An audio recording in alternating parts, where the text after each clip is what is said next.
뭐 도곡당이 어떻다고요? BBK가 어떡하요? 새빨간 거짓말입니다, 여러분.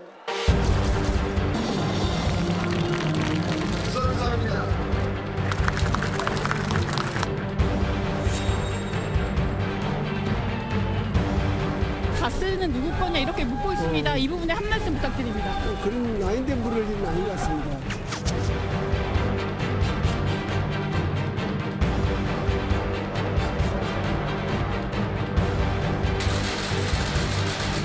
보수를 개별시 노무현 대통령의 죽음에 대한 정치 보복이라고.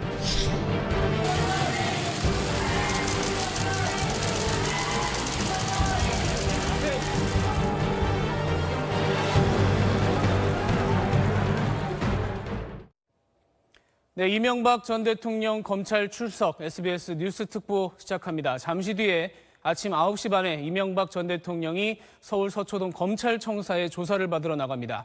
이제 1시간 반 정도 남았습니다. 저희 SBS는 지금부터 이명박 전 대통령이 검찰에 출석하는 장면, 그리고 그동안의 수사 이야기와 조사 전망까지 지금부터 계속 특보로 전해드리도록 하겠습니다. 자, 그럼 바로 이명박 전 대통령 집 앞으로 가보겠습니다. 취재기자 연결합니다. 이한석 기자. 네, 이명박 전 대통령 자택 앞에 나와 있습니다. 네, 집 앞 상황 이제 사람들이 좀 많아지고 북적거리는 모습이네요. 네, 그렇습니다. 제 뒤로 보이시는 이 태극기가 꽂혀 있는 집이 바로 이 전 대통령의 자택입니다. 새벽 5시 반쯤부터 희미한 불빛이 보이기 시작했습니다. 아마도 이 전 대통령이 일어난 게 아닌가 생각이 들고요. 새벽 6시가 지나면서 차가 2-3대 정도 들락거리기 시작하면서 분주한 모습이 연출되기 시작을 했습니다. 7시 반쯤에는 임태희 전 비서실장이 자택으로 걸어 들어가는 모습이 포착이 됐고, 조금 전에는 측근이죠. 김영우 의원이 기자들 앞에서 간단한 입장을 전달했습니다. 검찰 수사는 정치 보복이고 적폐청사는 결국 계란의 바위에 계란치기다. 이런 정치적 비극 다시는 일어나서는 안 된다. 이런 입장을 밝혔습니다. 현재 이 자택 앞 좁은 골목길에는 언론사 취재진들로 꽉 들어차 있습니다. 차량 1대 정도가 간신히 오갈 수 있는 정도의 통로만 마련이 돼 있는 상태고요. 이 경찰과 경호처 인력이 현재 이 전 대통령이 나가는 길목에 펜스를 치고 대기를 하고 있습니다. 1년 전쯤 박근혜 전 대통령 검찰 소환 때는 지지자들로 북적였었는데 이번에 지지자들은 거의 보이지 않습니다. 오히려 이 전 대통령의 구속 수사를 촉구하는 현수막을 든 시민들이 간간히 모습을 드러내고 있습니다. 이 전 대통령은 지난달 26일 평택 천안함 기념관을 방문한 것을 마지막으로 2주 정도 자택에 칩거했습니다. 최근 며칠은 검찰 출석 직전에 발표할 대국민 메시지를 직접 준비한 것으로 전해졌고, 어제는 늦게까지 변호인단과 검찰 조사에 대비한 것으로 알려졌습니다. 네, 저희가 중간중간에 집을 좀 높이서 내려다볼 수 있는 카메라 그 장면을 좀 전해드리고 있습니다. 집을 나갈 시간이 점점 가까워오고 있습니다. 그렇습니다. 이 전 대통령이 예정된 시간에 맞춰서 검찰에 출석하겠다 이런 입장을 어제 밝혔습니다. 예정된 시각이 9시 반이거든요. 9시가 좀 넘어서면 아마 이 전 대통령의 모습이 간신히 보일 것으로 보입니다. 이 전 대통령은 서울중앙지검에 설치된 포토라인에서 대국민 메시지를 낭독할 예정입니다. 하지만 자택 입구에서는 모습은 드러내진 않을 것 같습니다. 이 주차장에서 차를 타고 바로 검찰청사로 향할 것으로 예상이 됩니다. 이 전 대통령의 예상 이동 경로 간단히 정리해드리겠습니다. 노년역에서 강남역 사거리를 거쳐서 서울중앙지검으로 가는 예상 이동 경로가 우세합니다. 경찰이 신호를 통제할 예정이고요. 자택에서 검찰청사까지 4km 안팎입니다. 비교적 가까운 거리이기 때문에 집을 출발한 지 10분 안에 이 전 대통령은 서울중앙지검에 도착할 것으로 보입니다. 지금까지 이 전 대통령 자택 앞에서 SBS 이한석입니다. 네, 그러면 이번엔 이명박 전 대통령이 하루 종일 조사를 받게 될 검찰청사 연결해 보겠습니다. 전영호 기자. 네, 서울중앙지검에 나와 있습니다. 네, 그것도 이제 취재진들이 뒤에 많이 보이네요. 네, 이른 아침이지만 뒤로 보이는 것처럼 많은 취재진이 모여들고 있습니다. 날이 밝기 전부터 이미 검찰청사에는 하나둘씩 불이 켜지면서 분위기가 점점 긴박해지고 있습니다. 청사 경비도 강화돼 이 전 대통령이 조사받는 동안 일반인의 청사 출입이 전면 통제됩니다. 취재진 또한 미리 신청된 제한된 인원만 비표를 받은 뒤 출입할 수 있습니다. 중앙지검 청사는 한쪽 출입문만 개방한 상태인데 방호원들이 일일이 신원을 확인하고 있습니다. 오늘은 청사 내부로 차량 출입도 통제돼 일반 차량은 물론 검찰 직원들의 개인 차량도 출입을 막는 등 경호에 만전을 기하고 있습니다. 검찰청 앞에서는 오늘 각각 보수단체와 진보단체의 소규모 집회도 예정돼 있습니다. 경찰은 만일의 사태에 대비해 중앙지검 주변에 경찰 500여 명을 배치할 예정입니다. 자, 이명박 전 대통령은 일주일 넘게 집에서 변호사들과 이 여러 가지 상황을 놓고 연습을 했다라고 전해지고 있는데 검찰 쪽의 대응 방안은 뭡니까? 네, 검찰은 이 전 대통령 측이 알지 못하거나 예상치 못한 증거를 준비했다가 이 전 대통령이 혐의를 부인하는 순간 꺼내놓을 걸로 보입니다. 결국 오늘 조사는 검찰이 숨겨둔 카드를 꺼내면서 이 전 대통령을 추궁하고 이 전 대통령은 해명하고 반박하는 형태로 진행될 것으로 보입니다. 치밀한 법리 공방이 예상되는 만큼 검찰은 120쪽에 달하는 질문지를 준비해둔 것으로 알려졌습니다. 오늘 소환 조사에 이어 검찰은 늦어도 이번 주말까지는 구속영장 청구 여부를 검토할 방침으로 전해졌습니다. 지금까지 서울중앙지검에서 SBS 전영우입니다. 네, 그러면 지금부터는 이명박 전 대통령이 검찰에 나가기 전에 시청자 여러분들의 사전 이해를 돕는 차원에서 관련 내용들을 하나씩 정리를 해보겠습니다. 우선 이명박 전 대통령의 혐의 부분입니다. 검찰은 뇌물이 100억 원이 넘고 다스에서도 비자금을 300억 원 넘게 가져다 쓴 걸로 보고 있습니다. 이 내용은 먼저 정규진 기자가 전해드립니다. 이명박 전 대통령의 혐의는 크게 국정원 특수활동비 수수와 다스 관련 횡령, 조세 포탈, 그리고 민간 분야에서 각종 뇌물을 받아 챙긴 의혹으로 나뉩니다. 검찰은 우선 이 전 대통령이 국정원으로부터 17억 5천만 원이 넘는 특수활동비를 상납받은 것으로 보고 있습니다. 이 가운데 장다사로 전 기획관에게 전달된 것으로 알려진 10억 원은 18대 총선 불법 여론조사에 사용된 것으로 검찰은 의심하고 있습니다. 검찰은 앞서 김백준 전 기획관을 구속 기소하면서 공소장에 이 전 대통령을 국정원 불법 자금 수수의 주범으로 규정했습니다.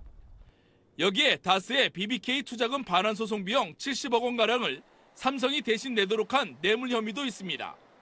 검찰은 다스가 이 전 대통령의 소유라고 잠정 결론 내렸습니다.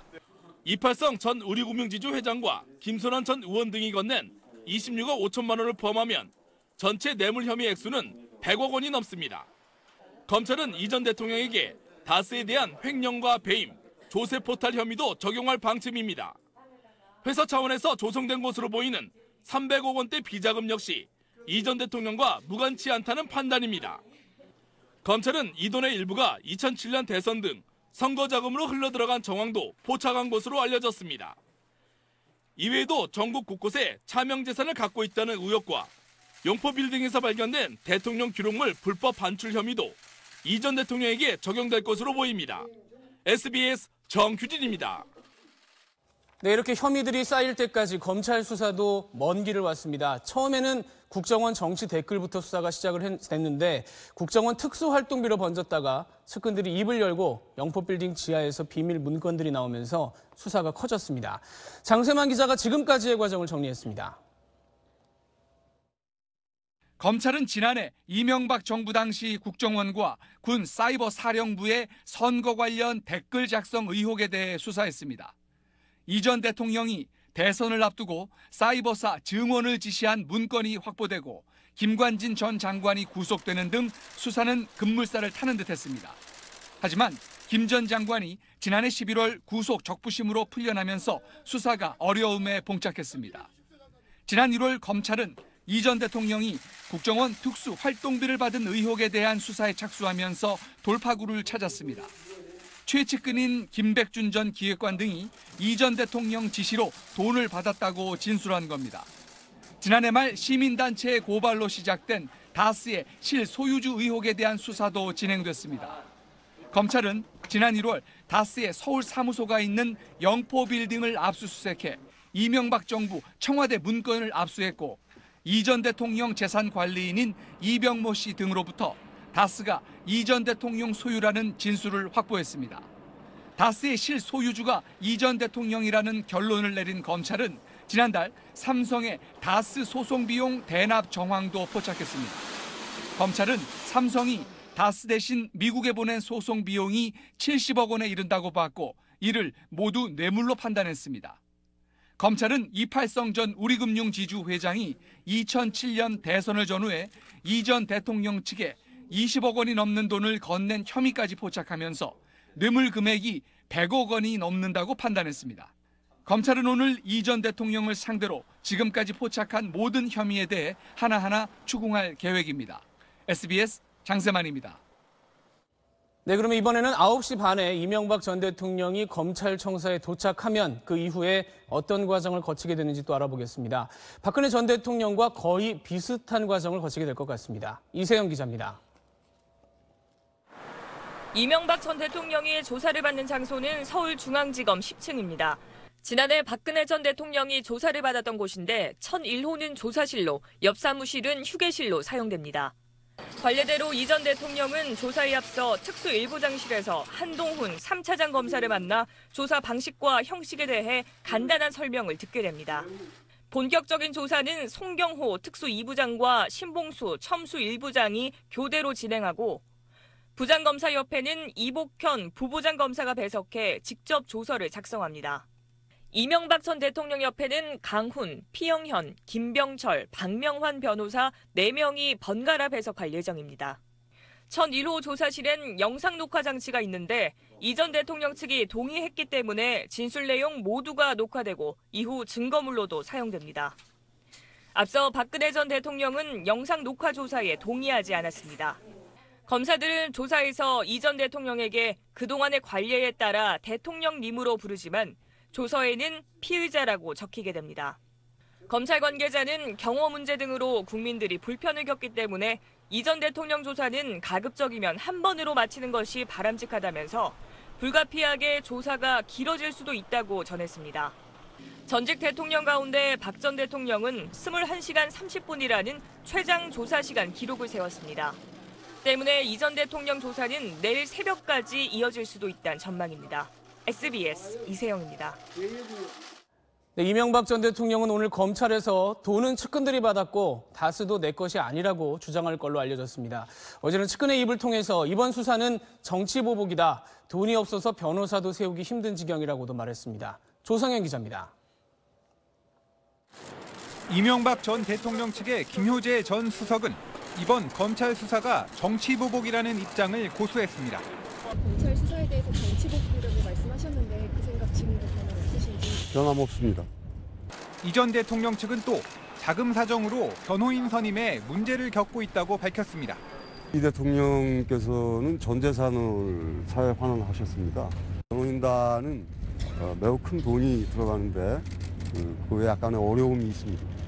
정동기 전 수석이 이 전 대통령을 변호할 수 없다는 대한변호사협회의 유권 해석에 대해서는 유감을 표하면서 뒤에서 법률적 조언 등은 하게 될 것이라고 밝혔습니다. 이 전 대통령 측은 강훈, 피영현 변호사 외에 추가로 김병철, 박명환 변호사를 선임했다고 전했습니다. 변호인단은 오늘 조사에서 다스의 소유주는 친형 이상은 씨로 이 전 대통령은 지분이 없고 객관적 증거가 없다는 논리를 내세울 걸로 알려졌습니다. 삼성의 다스 소송비 대납 등 뇌물 혐의와 관련해서는 이 전 대통령이 몰랐거나 뇌물이 아닌 정치자금으로 공소시효가 이미 지났다고 대응할 방침으로 전해졌습니다. SBS 조성현입니다. 네, 들으신 대로 이명박 전 대통령은 9시가 넘어서 집에서 나올 걸로 예상이 됩니다. 검찰청사까지 5km가 안 되는 짧은 거리이기 때문에 그때 장면을 보면서 설명을 드리면 복잡할 것 같아서 미리 예상 경로를 설명해 드릴 테니까 기억해 두시면 이해가 빠르실 겁니다. 이호건 기자입니다. 네, 논현동 자택에서 서초동 서울중앙지검까지 거리는 대략 4.7km 정도 됩니다. 차로 가면 15분 정도 걸리는 거로 나오는데요. 경찰이 신호를 통제할 예정이기 때문에 실제 걸리는 시간은 더 짧아져 10분 정도면 충분히 도착할 거로 보입니다. 예상되는 경로는 크게 3가지입니다. 먼저 붉은색 선으로 표시된 경로입니다. 보통 자택에서 지검까지 내비게이션을 찍으면 나오는 경로인데요. 자택에서 남쪽으로 나와 학동로를 타고 가다 중간에 논현역에서 한 번 꺾고 강남대로로 내려오다 강남역 사거리에서 한 번 더 꺾어 중앙지검으로 가는 겁니다. 두 번째 파란색 선은 논현역을 거쳐 반포역을 지난 뒤 좌회전을 해서 중앙지검 쪽으로 내려가는 경로고요. 마지막은 자택 앞에서 논현로를 따라 쭉 내려온 뒤 역삼역에서 우회전해 테헤란로를 타고 지검으로 오는 경로입니다. 이 중에 어떤 코스로 올지 정확하게 알려지진 않았지만 현재까지는 내비게이션 안내대로 가는 이 붉은색 길이 가장 유력한 동선으로 알려졌습니다. 이명박 전 대통령 자택과 서울중앙지검의 거리가 가까운 만큼 어느 코스로 오든 간에 오래 걸리진 않을 전망입니다. SBS 이호건입니다. 네, 이명박 전 대통령은 검찰에 나가서 조사를 받는 5번째 전직 대통령입니다. 지금까지 검찰 조사를 받았던 전직 대통령들을 화강윤 기자가 정리했습니다. 가장 먼저 검찰에서 조사를 받은 대한민국 전직 대통령은 수천억 원대 비자금 조성 의혹을 받던 노태우 전 대통령입니다. 노 전 대통령은 재임 중에 기업으로부터 2,400억 원의 뇌물을 받은 혐의로 퇴임 2년 뒤인 1995년 11월 검찰에 소환됐습니다. 노 전 대통령은 검찰 조사를 받고 구속됐습니다. 같은 해 전두환 전 대통령이 내란죄, 뇌물수수 등의 혐의로 검찰에 소환됐습니다. 전 대통령은 수사에 반발해 이른바 골목 성명을 발표하고 고향인 경남 합천으로 내려가 버렸습니다.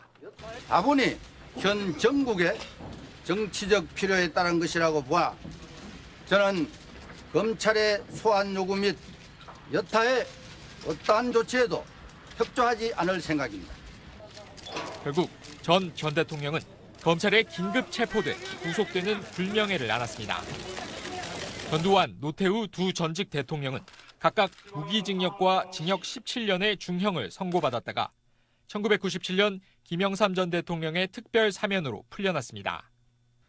2009년 4월 30일 노무현 전 대통령은 박연차 태광실업 회장으로부터 뇌물을 받은 혐의로 역대 3번째로 검찰에 소환됐습니다. 노 전 대통령은 청와대 경호처가 제공한 버스를 타고 경남 봉하마을에서 서울 대검찰청으로 왔습니다. 신경을 좀 말씀해 주시죠. 다음에 하시오. 노 전 대통령은 당시 대검 중수부 1과장이었던 우병우 전 민정수석에게 조사를 받았습니다. 그리고 그해 5월 23일 자택 뒷산에서 투신해 서거했습니다. 박근혜 전 대통령은 최순실 국정농단 사태로 탄핵된 직후인 지난해 3월 21일 서울중앙지검의 포토라인에 섰습니다. 국민 여러분께 송구스럽게 생각합니다. 성실하게 조사에 임하겠습니다. 박 전 대통령은 검찰 조사 열흘 뒤 구속됐고 1심 재판에서 징역 30년을 구형받아 다음 달 6일 선고를 기다리고 있습니다. SBS 화강윤입니다. 네, 정치권 반응도 알아보겠습니다. 여당인 더불어민주당은 철저한 수사와 이 전 대통령의 사과를 촉구했습니다. 자유한국당은 공식 반응을 자제하면서 상황을 지켜보고 있습니다. 국회 연결합니다. 민경호 기자 전해주시죠. 오늘 이명박 전 대통령 검찰 소환과 관련해 정치권 반응엔 온도차가 나타나고 있습니다. 더불어민주당은 이 전 대통령이 전직 대통령으로서 최소한의 양심과 품격을 지켜주길 바란다고 비판했습니다. 특히 이 전 대통령은 비리 종합 선물 세트로 불릴 정도라며 정치보복 운운하지 말고 국민 앞에 사죄하라고 촉구했습니다. 또 검찰은 좌고우면하지 말고 철저히 수사해 한 점 의혹도 남기지 말아야 한다고 강조했습니다. 제1야당인 자유한국당은 공식 반응을 내놓지 않았습니다. 그러면서도 이 전 대통령 소환이 향후 전국에 어떤 영향을 미칠지 예의주시하는 분위기입니다. 앞서 이 전 대통령은 지난해 1월 자유한국당을 탈당했습니다. 바른미래당은 법과 원칙에 따른 엄정한 수사를 촉구하고 있습니다. 바른미래당은 역대 대통령들이 모두 불행해진 건 제왕적 대통령제가 원인이라며 오늘 소환이 제왕적 대통령제를 극복하는 계기가 돼야 한다는 입장도 밝혔습니다. 민주평화당도 철저하고 성역 없는 수사가 이루어져야 한다고 강조했고 정의당은 조사 직후 영장을 청구해 철저하고 원칙적인 수사를 전개해야 한다고 촉구했습니다. 지금까지 국회에서 SBS 민경호입니다. 네, 그러면 지금부터는 전문가들 그리고 저희 취재 기자들과 함께 좀 더 깊게 얘기를 나눠보도록 하겠습니다. 이상일 전 새누리당 의원, 강신업 변호사 나와 계십니다. 어서 오십시오. 네, 안녕하세요. 네, 그리고 저희 검찰과 이명박 전 대통령 쪽을 오랫동안 취재해온 법조팀 박현석 기자와 정치부 최재형 기자도 나와 있습니다. 어서 오십시오. 자, 먼저 오늘 상황부터 좀 정리를 해보도록 하죠. 최재형 기자가 지금 네. 이명박 전 대통령 쪽을 그동안 계속 취재를 해왔었는데 네. 저 지금 자택을 네. 자주 갔었죠? 네, 한 횟수로 따지면은 한 20여 차례 갔던 걸로 기억을 하고 있습니다. 저희가 뭐 전직 대통령 경호 문제 때문에 지도상에서 위치를 정확하게 찍어서 보여드린다거나 할 수는 없는데 조금 더 시청자분들한테 이해를 돕는 차원에서 그 집의 위치가 그 강남의 신사역하고 굉장히 가깝더라고요. 네, 신사역에서 도보로 한 10분 정도 거리입니다. 그러니까 신사역과 학동역 이 중간쯤에 있는 위치인데요.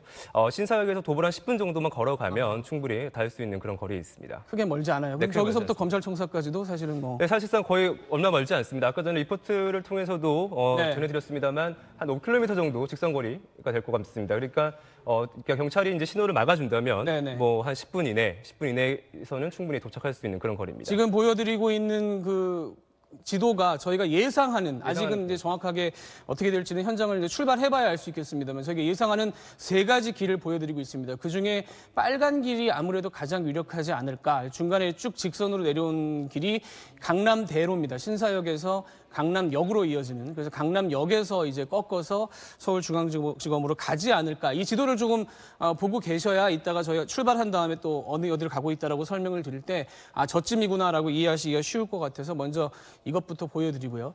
저희가 지금 그 자택 앞을 보고 있는데 눈에 띄는 게 그 대통령, 전직 대통령 집이다라는 걸 알 수 있는 게 태극기가 일단 2개가 앞에 있는 게 눈에 띕니다. 원래 갈 때부터 저게 태극기가 있었나요? 네, 항상 이명박 전 대통령 자택 앞에는 이렇게 태극기가 걸려 있었습니다. 태극기 걸려 있었고 이 전 대통령 같은 경우에는 이제 전직 대통령의 예우를 받고 있기 때문에 그다음에 경찰 경호 인력들이 이제 자택 외곽 경호를 계속하고 있습니다. 한개 중대, 그러니까 100명 정도 경찰 인력이 투입이 돼서 이제 경호를 하고 있는데 이제 3개도 돌아가면서 하고 있기 때문에 평상시에도 태극기를 항상 걸려 있고 한 30명 가까운 경찰 병력이 그러니까 외부를 경호하고 있는 모습을 확인할 수 있었습니다. 박근혜 전 대통령이 검찰 출석했던 게 사실은 거의 1년 전입니다. 작년 3월 21일이니까. 그때도 저희가 이제 특보를 전해드렸었는데 그때하고 비교해서 사실은 가장 큰 차이점이라고 한다면은 오늘 좀 주변이 조용해 보이는 거예요. 뭐 이렇게 신고된 집회라든가 이런 게 혹시 없습니까? 네, 신고된 집회는 지금 현재까지 확인된 거는 이제 서울중앙지검 앞에서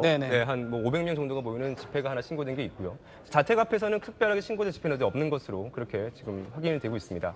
지금 화면으로 보시는 곳이 바로 이 자택 앞인데요. 이 자택 앞 보시는 것처럼 굉장히 좁습니다. 좁은 골목길인데 이 차량이 2대가 이렇게 엇갈려서 지나가기도 어려운 정도의 좁은 골목길이고 지금 저 위쪽에 보면 화살표가 이렇게 아래로 되어 있는 거 보실 겁니다.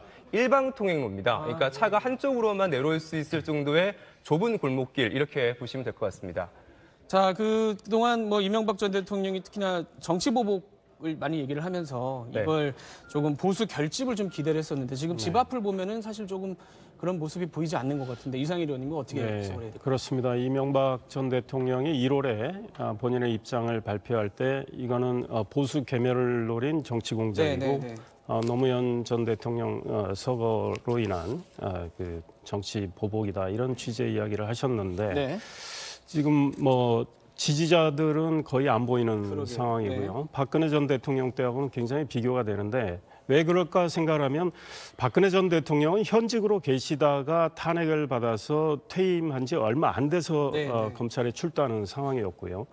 또 박근혜 전 대통령은 상당히 어떤 가치지향적인 정치를 했던 것 같아요. 뭐 국정농단은 별개로 하더라도. 그래서 보수의 어떤 대표성을 가지고 있는데 이명박 전 대통령의 경우는 본인도 많이 강조했지만 실용주의 뭐 이래서 본인은 이념 성향은 보수임에는 뭐 틀림없지만 퇴임 이후에 보수의 어떤 가치 지향을 위해서 본인이 적극적으로 나서서 활동하신 적도 없었고 상당히 뭐 실용주의적인 접근도 하셨고 했기 때문에 지지자들이 좀 적은 거 아닌가 싶고요.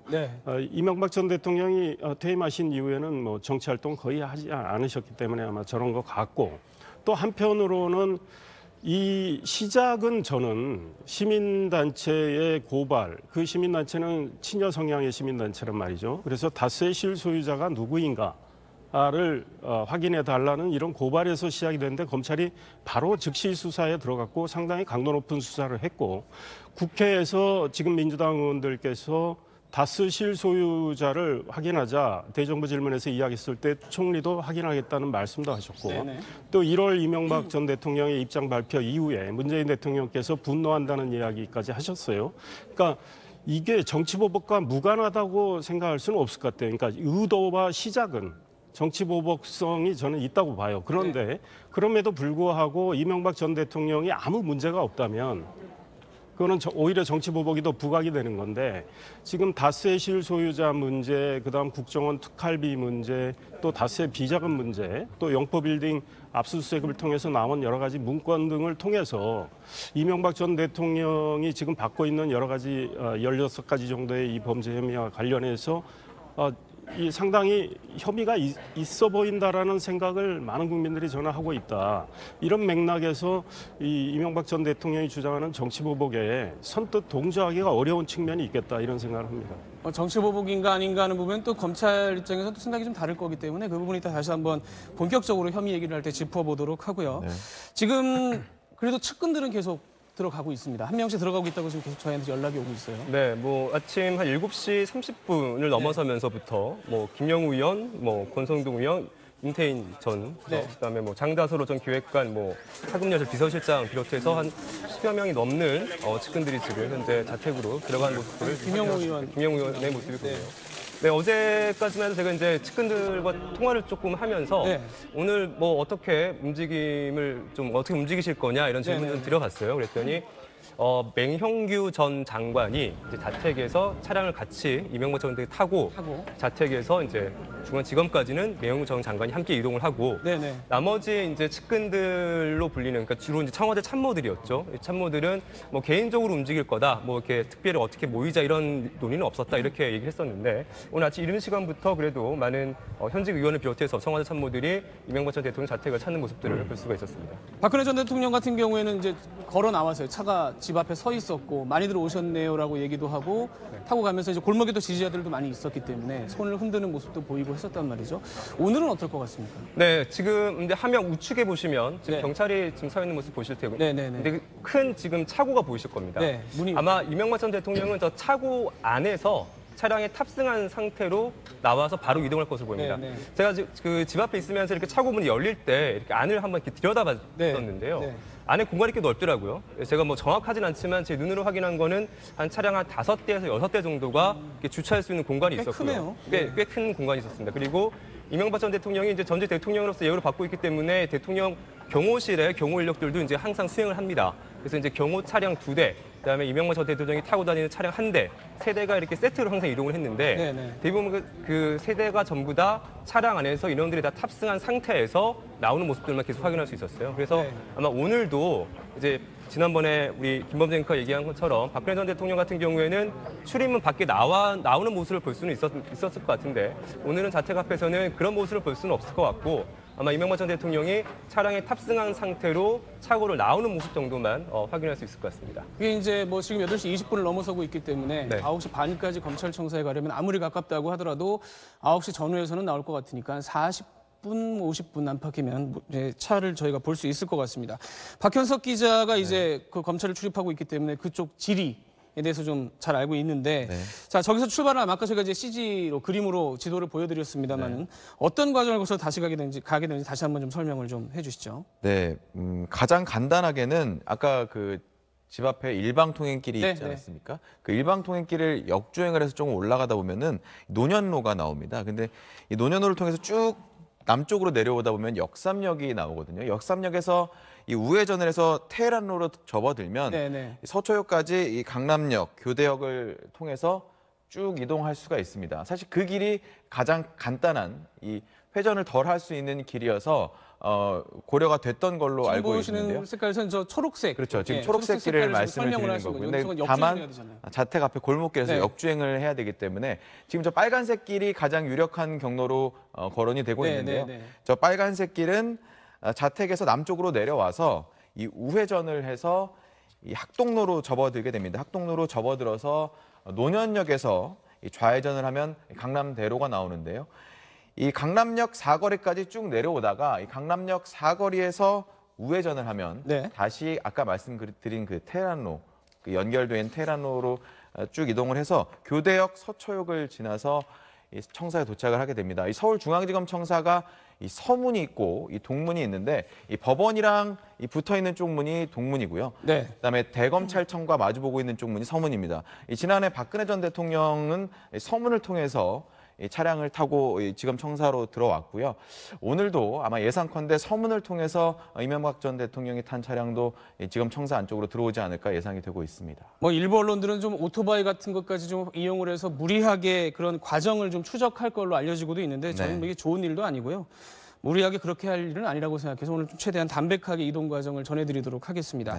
그럼 이제 도착을 한단 말이죠. 그럼 지금 알려지기로는 검찰 포토라인에 서서 그냥 일정한, 이날 박근혜 전 대통령 같은 경우는 그냥 잘 받겠다 정도로 얘기하고 들어갔는데 소회 정도가 아니라 입장을 밝히겠다고 지금 얘기를 한 상황이란 말이죠. 이상일 의원님, 이게 좀 강한 얘기가 나올 수도 있지 않을까라는 전망이 있어요. 지켜는 봐야 되겠지만 어제 김여재 전 청와대 정무수석이 정치 보복이라고 이야기하면서 포토라인에서 대통령의 입장이 있을 거다 이런 이야기를 했는데 결국은 그 맥락에서 이명박 전 대통령이 본인의 생각을 국민께 이야기를 할 것 같아요. 이런 상황이 초래된 거에 대해서는 국민 여러분께 아마 송구하다는 말씀을 하실 것 같고 그럼에도 불구하고 지금 검찰이 나에게 적용하고 있는 여러 가지 혐의들은 사실과 관련이 없는 거고 이거는 정치 보복의 맥락에서 지금 이루어지고 있는 조사라는 그런 취지의 이야기를 하실 걸로 생각을 하고 있습니다. 자, 강신업 변호사님, 그 박근혜 전 대통령도 조사를 받으러 들어가면서는 잘 받겠다 정도로 하고 들어가는데 방금 이상일 의원이 얘기한 게 맞다면은 잠깐 좀 이례적인 검찰청사 앞에서 본인의 입장을 굉장히 강하게 발표하고 들어가는 것이 수사에는 어떻게 좀 봐야 될까요? 글쎄, 이명박 전 대통령은 이제 1월 17일 날 그때 이제 법적 프레임을 정치적 프레임으로 바꾸려고 했던 것이죠. 그런데 그 다음에 드러난 여러 가지 수사 상황 이런 것들 때문에 그렇게 실패한 겁니다. 그래서 다시 법적 프레임으로 왔거든요. 그렇기 때문에 오늘 대국민 메시지를 전달한다 하더라도 강하게 정치적 메시지를 전달하지는 않을 겁니다. 왜냐하면 지금은 드러난 어떤 이런 혐의들에 대해서 차분하게 방어하는 것이 중요하거든요. 그렇기 때문에 오늘은 아무래도 들어가서 성실하게 조사를 받겠다는 얘기를 하고 다만 혐의를 부인하는 입장에서 말이죠. 법적 책임이 있다면 책임을 지겠다. 이 정도 얘기를 할 겁니다. 이 얘기는 자신은 법적 책임이 없다라고 하는 것을 강조하는 그런 형태의 메시지가 나올 걸로 예상이 됩니다. 자, 최재형 기자, 어제도 정치 보복 얘기가 나왔던 건데 사실은 이 얘기가 뭐 방금 짚어주신 것처럼 1월 달에도 본인이 직접 나와서 얘기를 했었고 지금 어제도 측근의 입을 통해서 정치 보복 프레임이 나왔었단 말이죠. 근데 정말 그렇게 생각을 하고 있는 건지 아니면 이것도 일종의 전략인 건지 어떻게 봐야 될 것 같습니까? 네, 지금 이명박 전 대통령의 그 측근들은 솔직히 그 이 전 대통령의 검찰 출석을 마지막까지 굉장히 격하게 반대했다라는 목소리도 좀 나오고 있습니다. 네, 그리고 나가지 말자. 특히 이제 그 검찰이 이제 소환 통보를 하면서 이거는 뭐 이 전 대통령 측의 일방적인 주장이기는 합니다만. 이제 언론에 그 이전 대통령 이명박 전 대통령을 뭐 오늘 9시 반에 출석 통보를 했다라는 거를 이제 알리기 2시간 전에 일방적으로 그냥 이날 이 시간에 나오시오. 라고 이제 이명박 전 대통령 사무실에 서류만 달랑 보냈다 이런 겁니다. 그러니까 아무리 그렇다 하더라도 이제 이전 대통령 측 입장에서는 어떻게 날짜도 사전에 조율하지 않고 이렇게 일방적으로 할 수 있느냐라고 하면서 측근들 사이에서는 굉장히 격분하는 측근들도 있었고 이거는 받아들이면 안 된다라고 마지막까지 그렇게 강하게 주장하는 측근도 있었다고 합니다. 그리고 측근들하고 통화를 하면은 이제 공통적으로 하는 얘기가 있습니다. 다 말씀해 주셨지만 이제 정치 보복이고 짜 맞추기식 수사고 그래서 이제 우리는 피해자다라는 그런 인식은 아마 측근들 사이에서는 이제 굉장히 팽배하게 깔려 있는 것으로 그렇게 알려지고 있습니다. 그리고 오늘 이제 이명박 전 대통령이 검찰 포토라인에서 어떤 이야기를 할지 굉장히 궁금해서 자주 물어봤는데 제가 들었던 이렇게 워딩 얘기는 이겁니다. 그러니까 보통 이제 검찰 출석하면서 국민께 죄송하다, 성실 조사 임하겠습니다라는 정도의 이야기는 아닐 거다라는 이야기는 측근 사이에서 나오고 있습니다. 그리고 그리고 이 전 대통령이 그리고 이 지금 문구를 직접 작성을 하고 있다라는 얘기도 전했습니다. 그래서 물론 그 측근들이 이 문구 작성에 조언을 하기보다는 지금 상태에서는 이제 변호인들, 강훈 변호사를 비롯한 변호인들이 지금 조언을 하고 있다라는 얘기 들었습니다. 그래서 아까 전에 우리 변호사님께서 말씀하셨지만 그래서 이 대국민 메시지는 아무래도 정치적인 메시지를 담기보다는 아무래도 이 법리 논쟁에서 본인이 좀 피해갈 수 있는 당위성과 명분을 쌓을 수 있는 메시지를 좀 강하게 전달하지 않을까 뭐 이렇게 생각이 되고 있습니다. 그럼 좀 마지막까지 좀 정리를 하겠네요. 그런데 이제 이걸 또 지켜보는 일반적인 국민 입장에서는 뭐 어찌됐건 간에 사실 5번째 전직 대통령이 검찰에 나가는, 검찰 조사를 받는 그런 상황이 됐기 때문에 뭔가 국민에 대한 입장, 사과 메시지 이런 건 있어야 되지 않을까라는 얘기들이 있는데 어떻게 생각하십니까? 저는 개인적으로는 국민에 대한 어떤 이야기를 할 수밖에 없지 않을까. 대통령을 지낸 분이 저 포토라인에 서는 것 자체가 국민들 입장에서는 매우 실망스러운 일이고 또 이 국격과 관련된 일이거든요. 그래서 이명박 전 대통령이 본인에 적용되고 있는 이 모든 혐의를 부인은 하더라도 지금 포토라인에 서게 된 이 현실에 대해서 국민 여러분께 송구스럽다는 취지의 이야기는 하시지 않을까요? 뭐 이런 생각이 듭니다. 근데 오늘 이명박 전 대통령은 이 워딩에 굉장히 신경을 쓸 겁니다. 그래야겠죠. 그러니까 이 하나하나에 다시 말해서 준비된 워딩을 할 것으로 보이거든요. 그러니까 대국민 메시지를 이제 전달하는데 잘못했다가는 국민께 이제 죄송하다는 그 원론적인 말이 자신의 그 혐의를 인정하는 것으로 비춰질 것을 굉장히 우려할 겁니다. 그래서 저번에 이제 노태우 전 대통령 같은 경우 들어가면서 이제 국민께 죄송하다 이런 말을 한마디 하고 들어갔었거든요. 네네. 근데 그 정도는 아닐 것이고요. 결과적으로는 혐의를 부인하는 선에서 아까도 얘기했지만 조사를 성실히 받고 법적 책임이 있다면 그 책임을 지겠다. 이 얘기가 이제 가장 핵심이 될 것으로 보이고요. 나아가서 정치적 보복이라는 얘기를 할 것인지 그 얘기를 한다면 말을 좀 순화시켜서 그렇게 할 것으로 예상이 됩니다. 저희 8시 30분을 향해서 가고 있습니다. 이제 출석 시간 1시간 정도밖에 남지 않았습니다. 그러면 이제 8시 반, 9시 반에 도착을 한 다음에 그 다음 과정은 박근혜 전 대통령과 상당히 비슷할 걸로 예상이 됩니다. 검찰청사 위로 10층으로 올라가게 되는 거죠? 네, 일단 그 차에서 내리게 되면은 강진구 서울중앙지검 사무국장이 이 안내를 하게 됩니다. 이 차에서 딱 내리면 중앙지검 현관이 이 차에서 내리고 나면 단이 하나가 있습니다. 그 단 위에 계단이 5개 정도 있는데 이 평소에는 이 서울중앙지검 중앙현관은 열려 있지가 않습니다. 이 지검장이 출퇴근할 때만 잠깐 열어놓고 하루에 2번 열리는군요. 예, 하루에 2번 정도 열리고 이 일반이나 이런 분들은 이 좌측 이 출입구를 통해서 이 출입 방문증을 발급받고 들어가게 돼 있는데 오늘 이 전직 대통령이 피의자로 소환되는 만큼 이 중앙 현관문을 열어놓고 중앙 현관문 앞에 지금 포토라인이 마련이 되어 있습니다. 이명박 전 대통령이 차에서 내리게 되면 아마 그 차에서 내리자마자 그 단 위에 아마 그 포토라인 카메라 기자들이 이제 보통 이 삼각형으로 테이프를 붙여서 포토라인을 만들어 놓는데요.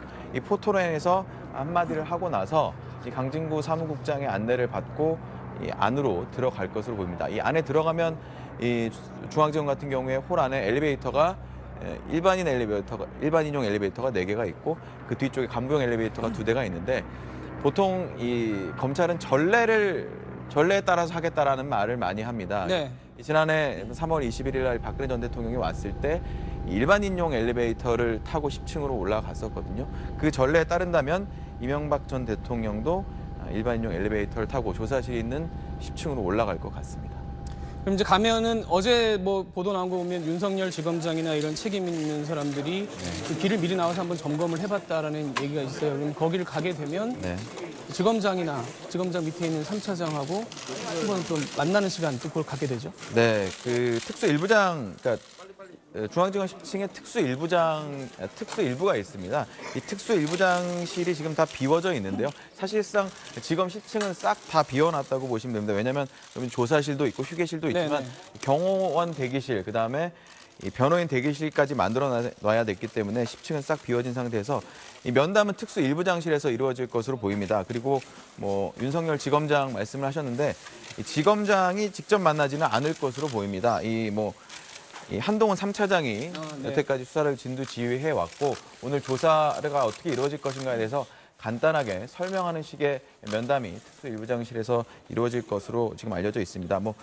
왜 그러면 작년에는 박근혜 전 대통령 같은 경우에 노승권 1차장 검사라고 해서 검사장급이 와서 이 면담을 잠시 했었는데 올해는 그러면 왜 차장 검사가 하느냐? 검찰 측 설명은 이렇습니다.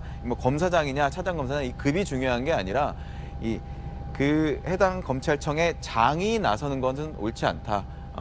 해당 검찰청의 장이 수사 중인 내용을 가지고 나서는 것은 옳지 않고 대신 수사를 책임지고 있는 그 장 아래에 있는 검사가 나와서 안내를 하는 것이 맞지 않느냐라는 판단을 했다. 뭐 이렇게 설명을 했는데요. 일단 10층에 올라가면 특수입장실에서 3차장 검사와 잠시 면담을 하고 바로 조사실로 이동할 것으로 예상이 됩니다. 지금까지 말씀드린 부분이 이제 9시 한 10분 안팎에 그 집을 출발해서 서울지검에 도착을 해서 마지막 그 준비 단계까지, 조사 직전의 준비 단계까지 한 9시 50분까지의 상황을 함께 정리를 해봤습니다. 지금 이명박 전 대통령 자택 위에 헬기가 떠서 위에서 내려다보고 있는 화면을 함께 보고 계십니다. 위에 저 태양열판도 놓여져 있고요. 지금 그 또 오전에 측근들이 집에 한 명씩 들어가는 장면 또 함께 보고 있습니다.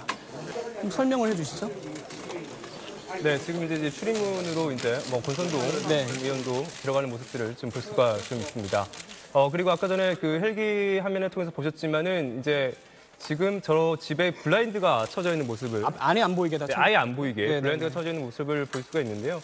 이 검찰 수사가 좀 본격화되면서부터 항상 저 모습이었습니다. 네, 일단은 그 경호처 그 경호하시는 관계자들 이야기를 들어보면 이제 혹시나 언론사들을 통해서 이제 내부가 노출되는 경우가 있어서 저렇게 지금 블라인드를 쳐놓고 계속해서 지금 뭐 생활하고 계신다. 뭐 이런 이야기도 전해드릴 수 있었고요. 맹영구 전 장관이 들어가는 모습도 지금 볼 수가 있습니다. 네, 지금 한 명씩 뭐 자택으로 향하고 있고요. 네, 김두수석과 장다서로 전 비서관도 지금 자택으로 들어가는 모습입니다. 이제 뭐 8시 34분, 35분을 향해 가고 있으니까 그 바로 여기서 이제 9시 50분 이후에 10시 정도부터 시작될 수사 얘기를, 혐의 얘기를 본격적으로 얘기하는 것보다는 그동안의 과정을 좀 짚어보는 게 어떨까. 그게 좀 더 이해가 빠르지 않을까라는 생각이 듭니다. 아마 작년 가을에 검찰이 처음 수사를 시작할 때만 해도 뭐 지켜보는 사람들, 정치권에서나 아니면 뭐 법률가 입장에서도 여기까지 올 거라고 예상하기가 굉장히 어려웠을 것 같아요. 어떻게 처음에 그 이상일 의원 같은 경우는 생각을 하셨습니까? 예, 처음에 검찰이 수사를 시작을 했을 때는 정말 과연 이명박 전 대통령이 검찰에 소환돼서 포토라인에 설까라는 생각을 아마 거의 많은 분들이 그렇게 생각을 했을 거고 저도 그렇게 생각을 했습니다. 왜냐하면 다스와 관련해서는 이미 2007년에 검찰 수사가 있었고 또 특검 수사도 있었단 말이죠.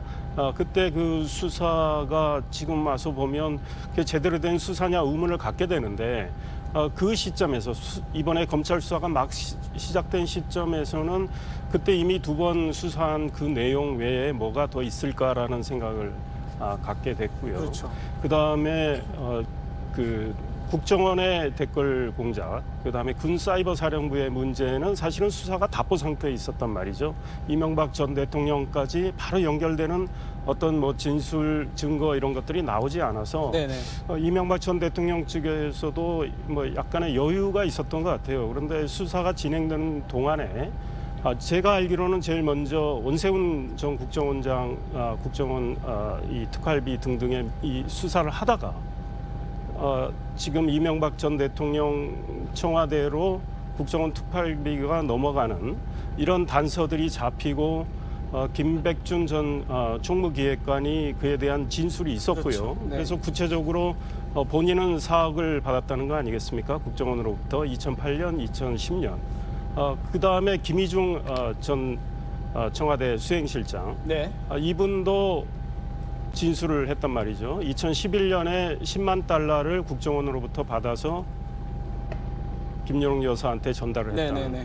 이런 것들이 나오면서 수사가 급진전이 되는 것 같아요. 그래서 검찰은 이 뇌물 혐의 적용을 할 수 있겠다는 생각을 한 것 같고 박근혜 전 대통령도 역시 국정원 특활비 문제가 있었기 때문에 그 이후에 이명박 전 대통령의 측근들의 진술이 과거의 수사 때하고 많이 달라진단 말이죠. 그래서 이제 본격적으로 다스 문제로 가는데 그 상황에서 이 다스가 미국에서 소송하는 거, 미국하고 스위스에서 소송할 때 미국의 로펌 있지 않습니까? 법률회사 에이킨 건프하고 이 계약을 맺었는데 돈이 넘어간 흔적이 없어가지고 추적을 하는데 김백준 전 총무기획관이 위에 삼성으로부터 대납시킨 거라는 진술이 나오면서 또 이학수 삼성의 그 실세 그분으로부터 자수서도 받고 이러면서 수사가 급진전이 되는 상황. 그다음 다스 실소유주 문제와 관련해서는 김성우 전 다스 사장, 강경호 현 다스 사장, 그다음에 이명박 전 대통령 형님인 이상은 다스의 회장 아들 이동영 부사장 이런 분들이 사실상 다스의 실소유자는 이명박 전 대통령이라는 이런 진술이 나왔고 또 김백준 전 총무기획관이 진술함에 따라서 영포빌딩의 지하창고에 압수수색을 두 차례 걸쳐서 하면서 관련된 문건들이 청와대 문건도 있었고요. 이런 것들이 나오면서 그 다스와 관련된 문건 말고도 또 뭐 공천원금 문건 또 다른 공사 청탁 문건 이런 것들이 나오면서 많은 혐의들을 지금 받게 되는 이런 상황까지 진전이 됐는데 아마 검찰도 여기까지 오리라고는 생각을 못했던 것 같아요. 네, 일단 지금 이상일 의원께서 쭉 한번 짚어주셨는데 이쯤에서 조금 전에 김영우 의원이 자택에 들어가면서 했던 얘기 한번 듣고 가도록 하겠습니다. 우리가 이 자리에서 정치 보복 얘기한들 누가 이용우 아니야? 바위에 그런 진다. 어쨌든 열로 한 번 더 오라 그래.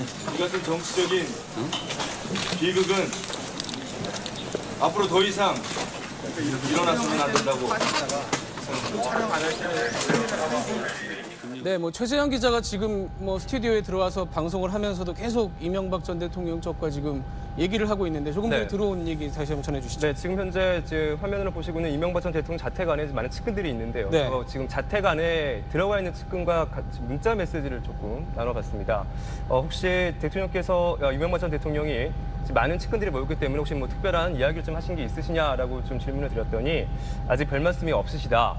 차분하게 검찰 소환을 준비하고 계신다. 뭐 이런 답변을 들 수 있었습니다. 그리고 저희가 이제 언제쯤 출발하실지 좀 궁금해서 언제쯤 좀 출발하실 건가 했더니 9시 15분에는 아마 댁에서 출발해서 자택에서 출발해서 서울중앙지검으로 향할 것이다. 이런 답변을 받았습니다.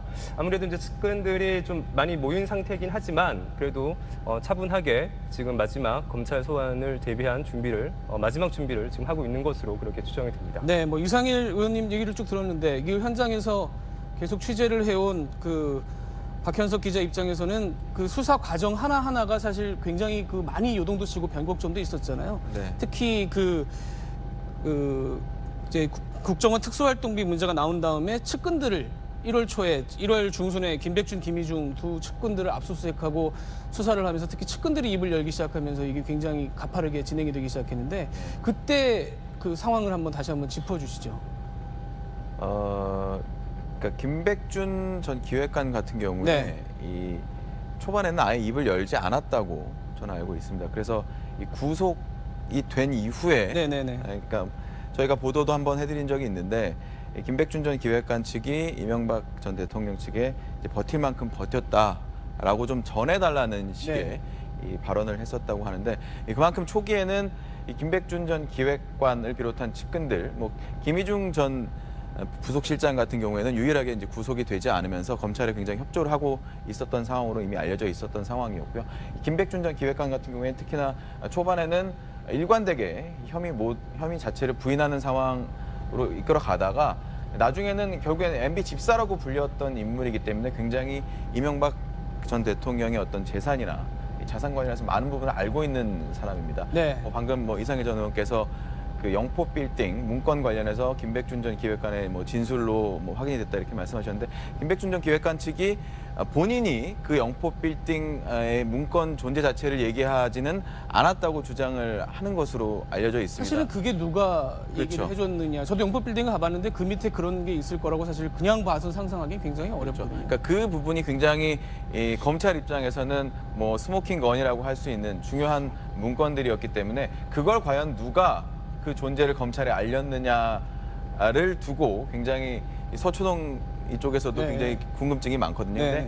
하지만 이명박 전 대통령의 그 차명 재산 관리인 이영배 씨나 이병모 씨 가운데 한 사람이 아니겠느냐라는 얘기도 있고 그쪽이 아니다라는 얘기도 있고 지금 누가 그걸 밝혔는지에 대해서는 확실히 알려져 있지 않습니다. 검찰도 수사보안 차원에서 그런 건 얘기하죠. 물론 얘기하지 않고요. 다만 뭔가 이명박 전 대통령이 측근 가운데 그 위치에 그런 것들이 알고 있는 사람이 많지 않은데 측근 가운데 한 사람이 그걸 알렸다라는 얘기가 있고 김백준 전 기획관 측이 그렇게 얘기하는 데는 이유가 있습니다. 왜냐하면 본인이 그 문건이 나온 다음에 조사를 계속 받으러 왔던 거예요. 하루도 쉬지 못하고 그러니까 주말에도 쉬지 못하고 내가 그 문건들을 일일이 다 나한테 아느냐고 물어보려고 확인을 받으러 오는 상황인데 내가 그걸 왜 얘기했겠느냐라는 게 김백준 전 기획관 주변에서 흘러나오는 얘기거든요. 근데 아무튼 이제 김백준 전 기획관 그리고 김희중 전 부속실장 그다음에 김진모 전 비서관으로부터 이제 수사가 시작이 됐는데 사실 저는 그 국정원 특수활동비 부분은 사실 어느 정도 이 국정원 직원이나 당시 뭐 원장 뭐 예산관 이런 사람들로부터 어느 정도 다 진술이 확보된 상태에서 수사가 시작됐기 때문에 그 부분은 딱 떨어질 거라 생각했는데 가장 이 검찰 내부에서도 우려가 됐던 부분이 사실 다스였습니다. 다스는 뭐 아까도 얘기가 나왔지만 2007년, 2008년 다 수사를 했었고 그때 수사를 했던 사람들이 지금 간부들이 많습니다. 그런 간부들 찾아가서 얘기를 해보면 그 수사 우리 그때 되게 열심히 했었다. 지금 다시 그걸 판다고 해서 뭐가 나올 거라는 보장은 난 하지 못한다 라고 하면서 굉장히 좀 검찰 내부에서도 다스 수사 쉽지 않다라는 얘기를 처음에 되게 조심스러운 계속 해왔습니다. 계속 해왔는데 그래서 이제 검찰도 이제 접근을 과거처럼 뭐 도곡동 땅 하나만 그러니까 다스의 연원을 거슬러 올라가는 그런 식의 접근을 한 것이 아니라 회사의 이익금, 배당금이 어떻게 흘러갔는지, 회사의 이익이 어떻게 분배가 됐는지 이런 부분들부터 시작해서 굉장히 다각도로 살펴봤거든요. 근데 하지만 결국에는 이 회사가 설립될 당시에 이 종잣돈이 됐던 도곡동 땅 매각 대금, 도곡동 땅 매각 대금과 관련한 이 뭐 이상한 회장이나 이 가족들 그다음에 재산 관리인이라고 불리는 이 측근들의 진술 그리고 다스의 설립 초기에서부터 있었던 뭐 김성호 전 사장이나 권모 전무 같은 이런 측근들의 진술과 이 도곡동 땅 매각 대금이 이명박 전 대통령 뭐 이시영 아들 이시영 씨나 논현동 사저 증축 개축 비용으로 50억 원 가량이 들어갔다는 내용 이런 부분들 등등이 다 종합되면서 다스 수사가 어느 정도 활로를 찾지 않았느냐 하는 생각이 듭니다. 굉장히 초반에는 다스가 쉽지 않을 것이다. 특히나 저 동부지검에서 시작해서 이제 다시 중앙지검으로 합쳐지긴 했는데 동부지검에서 하고 있는 뭐 그 120억 비자금 관련해서 그 당시에도 2007년, 2008년에도 개인 비자금으로 결론이 났고 그거는 지금 봐도 개인 비자금으로 보인다라는 게 이제 검찰 간부들이 얘기하는데 그 수사가 오히려 그건 개인 비자금이지만 그 이외에 300억 원대, 350억 원 가량 되는 회사 차원에서 조성된 비자금이 있다는 부분까지 밝혀낼 정도로 이 순식간에 진도가 나갈 줄은 저희도 예상하지는 못했던 부분입니다. 네, 잠시 뒤에 다시 한번 뭐 수사 얘기는 좀 더 짚어보도록 하고요. 이 시간쯤에서 지금 8시 45분을 지나고 있습니다. 9시 15분에 출발할 거라고 알려져 있기 때문에 30분밖에 지금 남지 않은 상황입니다. 자택앞 연결해서 다시 한번 상황 알아보도록 하겠습니다. 이한석 기자. 네, 이명박 전 대통령 자택 앞에 나와 있습니다. 네, 현재 상황 좀 전해주시죠. 네, 어제 이명박 전 대통령 측이 예정된 시각에 검찰에 출석하겠다 이런 입장을 밝혔기 때문에 잠시 뒤인 한 9시 15분쯤에는 이 전 대통령의 차량이 모습을 드러낼 것으로 보입니다. 밤새 이 전 대통령 자택 앞에서 현장 취재를 해왔던 사회부 원종진 기자와 함께 자세한 얘기를 나눠보겠습니다. 원 기자. 네, 안녕하십니까. 네. 이게 지난해 이맘때죠. 박근혜 전 대통령이 검찰에 출석을 했습니다. 그리고 이제 불과 1년도 안 돼서 또 전직 대통령이 검찰 조사를 받게 됐는데 이 전직 대통령 검찰 조사 몇 번째입니까? 네, 전직 대통령이 검찰 조사를 받는 거는 이제 전두환, 노태우, 그다음에 노무현, 박근혜 전 대통령에 이어서 이명박 전 대통령이 5번째로 조사를 받는 겁니다. 퇴임한 지 1844일 만인데요.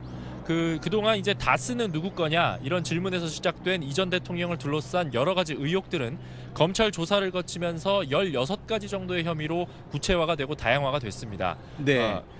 밤새 뭐 현장 취재하느라 고생도 많은데요. 조금 전 말씀을 드렸습니다마는 새벽 5시 반쯤부터 자택에서 희미한 불빛이 보이기 시작했단 말이에요. 이제 슬슬 분주해지기 시작할 것 같은데 아무래도 이제 블라인드에 가려있기 때문에 내부에 자세한 움직임은 보이지 않습니다. 하지만 많이 분주할 것 같은데 어떻게 보이십니까? 네, 그렇습니다. 뭐 어제 밤까지는 블라인드가 다 내려져 있어서 상황을 알 수가 없었는데요. 한 8시가 좀 오늘 아침 8시가 지나면서부터는 측근들이 뭐 잇따라 집 안으로 들어가면서 굉장히 분주한 분위기가 연출이 됐습니다. 김효재 전 전무수석, 뭐 임태희 전 대통령 실장 등 10명이 넘는 측근들이 집 안으로 들어갔고요. 지금 뭐 아까 방송에도 나왔습니다만 안에서 이 전 대통령과 면담을 하고 있는 것으로 전해지고 있습니다. 네, 화면에 보이시는 것처럼 권성동 의원도 오늘 자택을 방문을 했고 또 좀 전에는 권재진 전 청와대 민정수석도 안으로 들어갔는데 이제 9시 반에 검찰 출석의 예정이란 말이에요. 9시부터는 아마 가시적인 움직임이 있을 것 같습니다. 지금도 이 주변에서는 이 경찰들이 이미 포토라인, 질서 유지선을 다 쳐놨고 펜스까지 지금 쳐놓은 상태인데 8시쯤에는 김영우 의원, 측근인 김영우 의원이 뭐 정치보복 수사다 이런 입장을 간단히 밝히기도 했는데 오늘 이 전 대통령도 혹시 자택 앞에서 간단히 입장을 밝힐 가능성은 없습니까? 네, 일단 이 전 대통령은 뭐 어제도 예고를 했다시피 이 대국민 메시지를 서울중앙지검 포토라인 앞에서 낭독을 하겠다 이렇게 예고를 해왔습니다. 네. 그렇기 때문에 자택 앞에서 별도의 메시지는 발표를 하지 않고 이 자택에 보시면 지하에 주차장이 있는데 거기서 차를 타고 곧바로 나와서 서울중앙지검으로 향하지 않을까 이렇게 예상이 됩니다. 이 전 대통령의 차량 한 대만 움직이진 않을 거고 전직 대통령에 대한 이 법률에 따라서 아마 경호처, 경호실 차량들도 한 2-3대 정도가 함께 경호를 하면서 움직일 것으로 예상이 된다는 말씀이셨고 네. 이 검찰 소환 조사 이제 임박했습니다. 8시 48분입니다. 앞으로 이 30분 안에 이 전 대통령의 모습이 보일 것으로 보이는데 이 전 대통령이 이동할 이 동선 확보를 해야 되잖아요. 경찰이나 청와대 경호처에서도 움직임이 대단히 바빠질 것 같습니다만 어떻습니까? 네, 지금 이제 오늘 날이 날이니만큼 경찰이 지금 이 전 대통령 자택 주변에 400명 넘게 배치가 돼 있고요. 이 전 대통령이 이 집을 나서서 서울중앙지검으로 향하는 골목 길목마다 펜스를 치고 이 경찰 경호 인력 또 청와대 경호처 인력이 쭉 늘어선 상태로 경호에 만전을 기하고 있는 그런 상태입니다. 네. 이 박근혜 전 대통령이 검찰 소환될 때 말이죠. 그때는 저희 취재 기자들도 상당히 좀 힘들었습니다. 지지자들로 북재였기 때문에 태극기를 든 지지자들이 상당히 북재였기 때문에 경찰이나 청와대 경호처에서도 이 경호 상당히 좀 애로가 많았다 이런 후문이 있었는데 이 전 대통령은 밤사이에 지지자들 찾아오지 않았습니까? 네, 사실 뭐 박근혜 전 대통령과는 달리 이 전 대통령 오늘 검찰 출석일인데 막 지지자들이 찾아오거나 이런 복잡한 상황은 발생하지 않고 있습니다. 오히려 이 전 대통령의 구속 수사를 촉구하는 이 시민들이 와서 뭐 플랜카드를 펼치고 잠시 시위를 벌이는 뭐 그런 모습들이 연출이 됐는데요. 박 전 대통령 출석 때와는 달리 뭐 지지자들과 이렇게 얽히는 복잡한 상황은 연출되지 않고 있습니다. 예, 지금 화면으로도 보입니다만은 거의 수백 대의 이 카메라 기자들, 수백 대 카메라를 든 이 카메라 기자들이 펜스 앞에서 이 전 대통령 자택 앞 주차장 앞에서 진을 치고 있습니다. 펜스가 쳐져 있고 경찰 병력들이 균일한 거리를 두고 경호에 지금 나서고 있는 상황입니다. 지금 시각이 8시 50분입니다. 검찰 출석 시간이 다가올수록 자택 앞의 움직임은 계속 더 분주해질 것 같습니다. 이 전 대통령의 가시적인 움직임이 새로 감지가 되는 대로 저희는 자택 앞에서 다시 새로운 소식을 전해드리겠습니다. 지금까지 이 전 대통령 자택 앞에서 전해드렸습니다.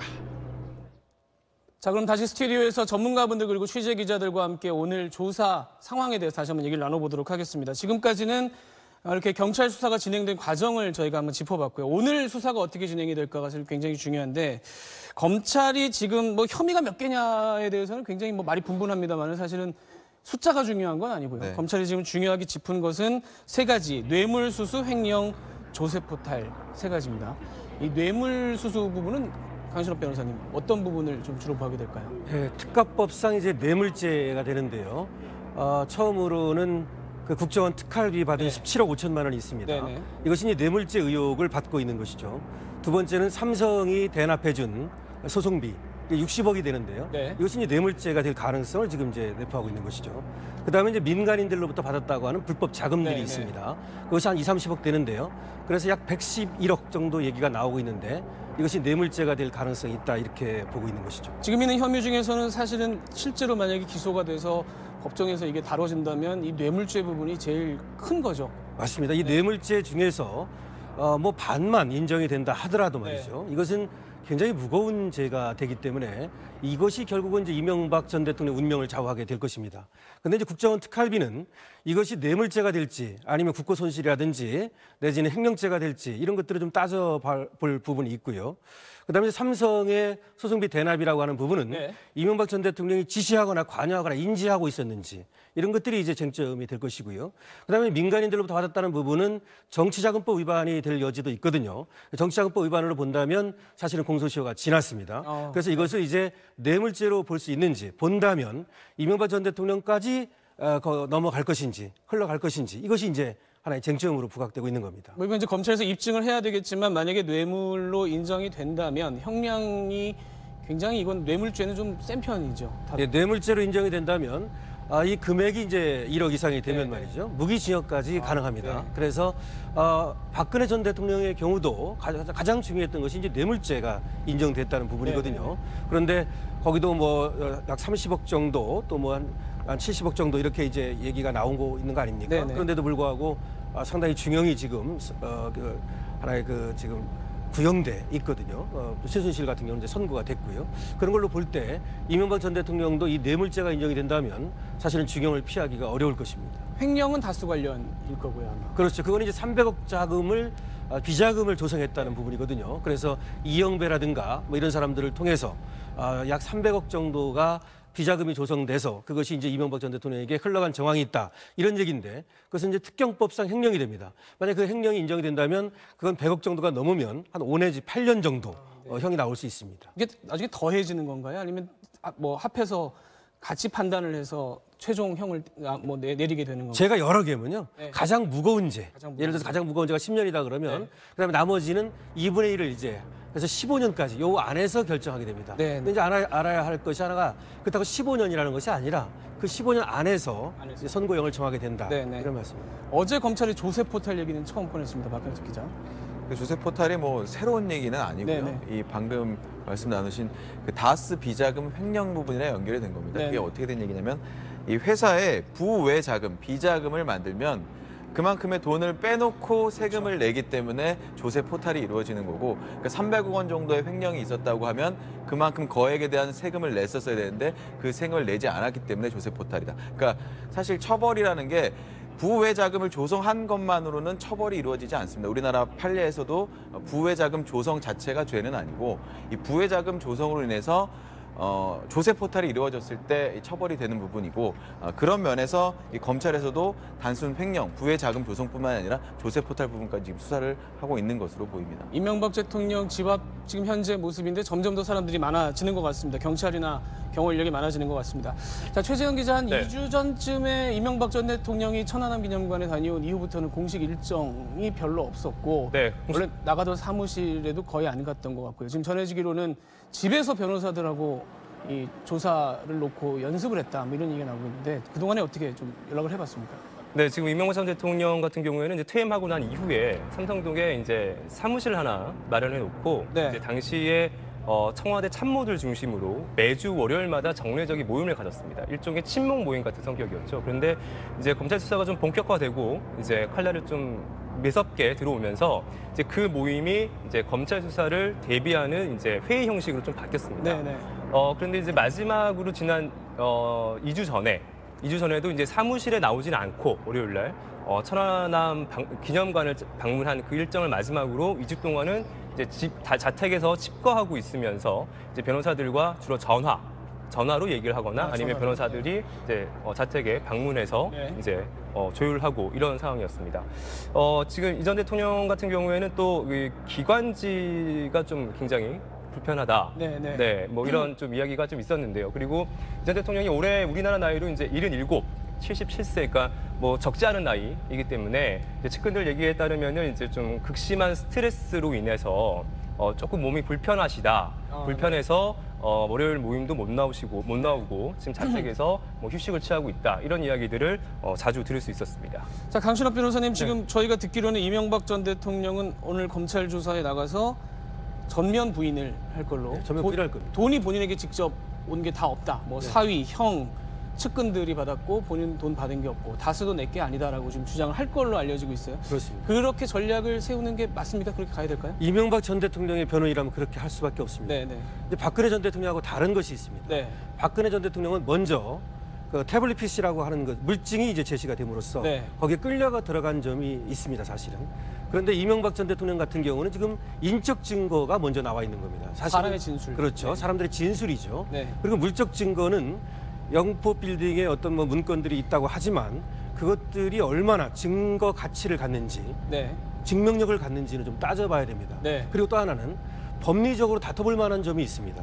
그러니까 국정원 특활비가 이명박 대통령이 지시하거나 관여하거나 개입했어야 되거든요. 그 부분을 차단할 수 있다고 볼 것입니다. 그리고 삼성의 이 소송비 대납이라고 하는 것도 밑에 사람들이 한 것이다. 이렇게 얘기를 할 가능성이 있고 실질적으로 시킨 어떤 증거 같은 건 없을 수도 있습니다. 이것들을 검찰이 가지고 있는지가 중요합니다. 네. 그래서 검찰의 히든 스모킹 건 이것이 이제 오늘 나온다면 이명박 전 대통령을 궁지로 몰게 될 것이고 히든 스모킹 건이 안 나온다면 사실은 검찰이 궁지에 몰릴 가능성이 있습니다. 그래서 이명박 전 대통령은 전면 부인하는 차원에서 사실적 어떤 다툼 또 법리적 다툼 이것들을 이제 해나가게 될 겁니다. 자, 강신업 변호사님 말씀을 들어보고 저희도 오늘 아침에 계속 그 검찰 출입 기자가 중계차에서 얘기를 했습니다마는 이명박 전 대통령이 연습을 하고 나와서 뭔가 연습된 대로 대답을 할 때 깜짝 놀랄 만한 자 이런 또 증언도 있고 이런 증거도 있는데 부인하시겠습니까라고 할 수 있는 이제 히든 카드가 검찰의 준비가 돼 있는 것 같다. 이제 돼 있으면 돼 있다고 이걸 얘기를 해도 되는 건지 모르겠는데 이런 지금 얘기가 나오고 있거든요. 어떻게 보십니까? 취재를 하신 입장에서는? 뭐 검찰이 뭐 모든 걸 다 언론을 통해서 드러내지는 않습니다. 뭐 이미 피의사실 그렇죠. 공표라는 부분도 있고 하기 때문에 검찰이 오늘 과연 히든 카드를 얼마만큼 가지고 있느냐에 따라서 이명박 전 대통령이나 변호인들의 어떤 허점을 공략할 수 있는 부분이 될 수 있을 것 같은데 뭐 아까 말씀하신 그 물적 증거라는 부분이 영포 빌딩에서 뭐 발견된 뭐 문건, 그다음에 뭐 외장 하드 안에 굉장히 많은 문건들이 들어있고 또 그 이팔성 전 우리금융지주 회장이라고 왜 그 그렇죠. 민간 영역에서 이 뇌물을 준 혐의로 지금 수사를 받고 있는데 그 이팔성 전 회장 압수수색을 딱 들어갔을 때 이 전 회장이 뭔가 종이를 하나 찢어서 입에 넣고 먹으려고 했던 거를 검찰 수사관이 탁 붙잡아서 딱 봤더니 그게 비망록이었고 거기에 뭐 금액과 액수가 이름이 이니셜로 적혀 있었다고 하는데 그런 물적 증거들을 검찰은 지금 자기들이 상당히 많이 확보하고 있다. 이 사실관계에 대한 수집이 굉장히 많이 이루어졌고 충분히 이루어졌기 때문에 지금은 소환 조사가 필요한 시점에 이르렀다라고 얘기를 한 걸로 봐서는 어떤 진술만으로 지금 이명박 전 대통령을 추궁하기보다는 굉장히 물적 증거를 다양하게 내놓으면서 다각도로 진술을 이끌어내지 않을까 하는 생각이 듭니다. 창과 방패 싸움인데요. 지금 이제 영포 빌딩에서 나왔다고 하는 그 관련 자료들 말이죠. 이런 것들을 가지고 이명박 전 대통령이 직접 연관시킬 수 있는지가 중요한 겁니다. 아까 이팔성 전 우리금융지주 회장 같은 경우 비망록과 메모라는 건데 그건 이상득이라든지 이상주 이런 사람들과는 연관될지 모르지만 그것이 이명박 전 대통령하고 직접 연관될 수 있을지 이런 것들이 이제 중요하고요. 만약에 자기에게 직접 연관되지 않는다면 전면 부인할 겁니다. 그렇겠죠. 그러면서 밑에 사람들이 알아서 한 일이고 나는 알지 못했다. 보고받은 적 없다, 지시한 적 없다 이렇게 얘기할 것이기 때문에 그런 어떤 증거가 검찰은 이제 필요하고 아마 일부는 좀 뭐 확보했을 것으로 생각은 됩니다. 네, 뭐 이쯤에서 지금 계속 검찰이 오늘 어떤 전략을 가지고 또 조사에 응할 것인가를 얘기를 해봤는데 바로 서울중앙지검 연결을 해보도록 하겠습니다. 오늘 분위기 알아보겠습니다. 박상진 기자 지금 현장 분위기 전해주시죠. 네, 서울중앙지검입니다. 지금부터 약 30분쯤 뒤에는 이곳 서울중앙지검의 이명박 전 대통령이 피의자로 모습을 드러낼 예정입니다. 지금 현재 내외신을 비롯한 한 100명이 넘는 취재진들이 몰려있고 그리고 지금 현재 포토라인도 모두 설치된 상태입니다. 지금부터 저 수사 지금까지 취재해온 임찬종 기자와 이야기 한번 해보겠습니다. 임 기자. 네, 안녕하세요. 네, 지금 이명박 전 대통령 잠시 뒤에는 이곳에 도착을 하게 되는데 뭐 조사는 한 10시부터 보통 진행이 되잖아요. 그러면 그동안에 어떤 과정으로 진행이 될 것으로 예상이 되나요? 네, 말씀하신 것처럼 오전 9시 반 정도에 저희 뒤에 보이는 서울중앙지검 현관문 앞에 차를 댈 겁니다. 그럼 현관에서 걸어 나와서 차 안에서 걸어 나와서 이제 현관문 앞까지 정문 현관까지 들어가는데 한 20m 정도 거리가 있습니다. 그 20m 걸어가는 동안 이제 그 대표로 질문을 하게 한 기자 한 명이 이명박 전 대통령 가까이 따라 붙어서 질문을 던질 겁니다. 근데 이제 질문에는 아마도 답을 하지 않을 걸로 예상이 되고요. 뭐 준비해온 입장을 밝힐 것으로 보입니다. 뭐 준비해온 입장에는 아마도 뭐 어쨌든 이렇게 무리를 빚어서 국민들께 죄송하다 이런 입장이 들어갈 것 같고요. 그리고 또 뭐 그보다는 아무래도 그 이번 정권과 검찰 수사를 비판하는 내용이 들어갈 것 같습니다. 결국 정치 보복이다 이런 취지의 말을 할 것으로 보입니다. 뭐 그런 과정을 거치고 나면은 이제 엘리베이터를 타고 10층으로 올라가게 됩니다. 조사를 받는 곳이 서울중앙지검 10층이니까요. 네, 이 조사 이후에 가장 그래도 큰 관심이 결국에는 구속영장을 청구하느냐 마느냐일 텐데 이런 부분에 대해서 결정은 언제쯤 이루어질 걸로 예상이 되나요? 네, 뭐 구속영장 청구 여부에 대한 방침은 뭐 상당히 빠르게 나올 것으로 보입니다. 왜냐하면 검찰은 좀 아픈 기억이 있습니다. 과거에 2009년에 노무현 전 대통령을 수사할 때 소환 조사 이후에도 뭐 20일이 넘게 구속영장 청구 여부를 결정하지 않고 시간을 굉장히 끌다가 뭐 굉장히 거센 비판에 직면한 적이 있습니다. 또 여러 가지 혼란이 빚어진 적도 있고요. 또 이런 걸 방지하기 위해서 지난해 박근혜 전 대통령을 조사할 때도 뭐 소환 조사 이후에 6일 만에 구속영장을 청구했습니다. 이번에는 아마 뭐 이번 주말까지는 구속영장 청구 여부에 대한 방침을 결정하고 다음 주 초에는 구속영장을 청구하든지 아니면 이명박 전 대통령을 불구속 상태로 법원에 재판으로 넘기든지 이 둘 중에 하나를 선택할 것으로 보입니다. 네, 근데 이 구속영장 청구 여부와 또 관련해서 그만큼 검찰이 얼마나 이 범죄 혐의를 입증할 수 있는 증거를 가지고 있느냐 이런 부분도 상당히 중요할 걸로 보이는데 글쎄요, 검찰이 갖고 있는 일종의 뭐 비장의 카드 뭐 이런 것들도 준비됐다고 볼 수가 있을까요? 네, 제가 얼마 전에 이제 그 검찰 관계자를 만났을 때 이런 얘기를 들었습니다. 지금 밖에서는 뭐 아직 이 사람이 검찰에 가가지고 뭐 진술하지 않았을 것이다. 뭐 이명박 전 대통령에 대해서 이야기하지 않았을 것이다. 이렇게 알고 있는 사람 중에서도 상당수가 실제로 검찰청에 들어와서는 뭐 진술을 하고 있다.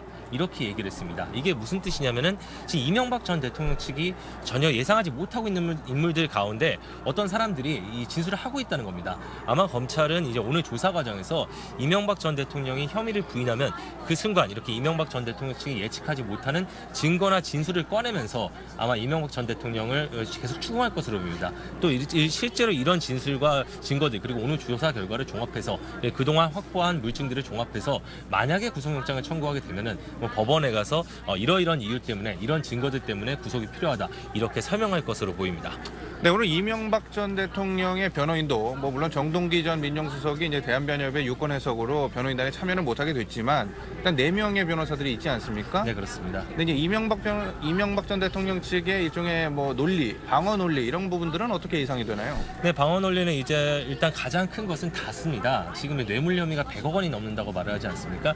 그 중에서 가장 큰 것이 삼성이 다스의 소송 비용 70억 원 정도를 대납한 부분입니다. 근데 이게 뇌물이 되려면은 결국 다스가 이명박 전 대통령의 소유라는 것이 전제가 돼야 뇌물이 가능하거든요.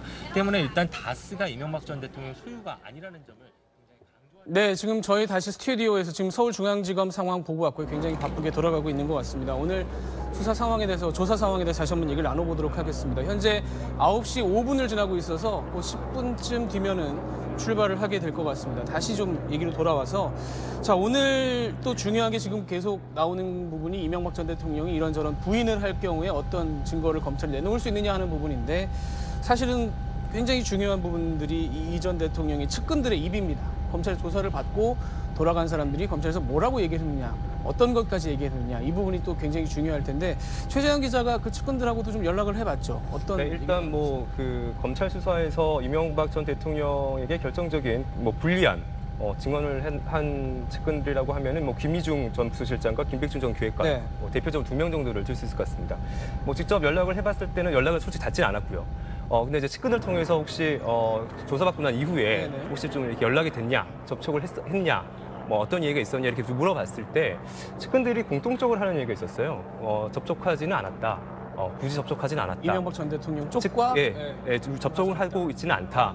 그래서 뭐 예를 들면 김희중 전 부속실장 같은 경우에는 이제 이 전 대통령에게 굉장히 서운한 마음이 많다. 뭐 이런 이야기들도 많지 않았습니까?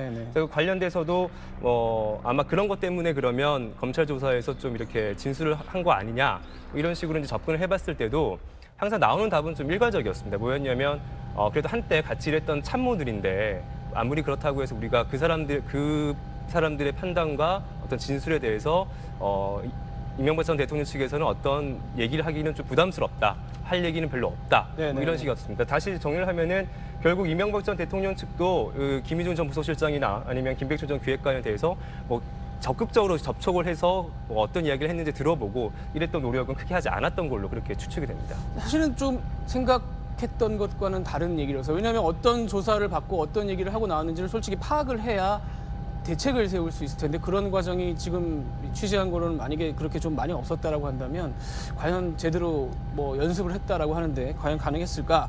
자, 이상일 전 의원님 정치적으로 생각해 보면 어떻게 보면 다른 어떤 정치인들의 이런 상황과는 약간 좀 측근들과 관계가 느슨한 건 아닌가 이런 생각도 좀 듭니다. 가까이서 보셨을 때. 사실은 그렇습니다. 또 많은 언론이 그 점에 주목해서 보도도 하고 그랬는데 왜 측근들이 또 한두 명도 아니고 그러니까요. 거의 대다수가 이렇게 이명박 전 대통령에게 불리한 진술을 할까? 네. 인간적으로 좀 서운했던 측면은 김희중 부속실장 경우는 그랬던 것 같고요. 네네. 김백준 전 총무기획관은 그런 관계는 아니었는데 네네. 처음에는 나름대로 부의를 계속 해오다가 결국은 국정원 특활비와 관련해서 뭐 국정원에 대한 검찰의 조사가 먼저 선행된 이후에 뭐 예상간 진술도 나오고 부인하기가 좀 어려운 측면이 있었던 것 같아요. 네네. 그래서 한번 무너지고 나니까 김백준 기획관의 경우에는 지금 삼성의 대납과 관련해서도 이명박 전 대통령 지시를 받고 삼성에게 대납시켰고 보고까지 했다 이런 이야기도 했고 네.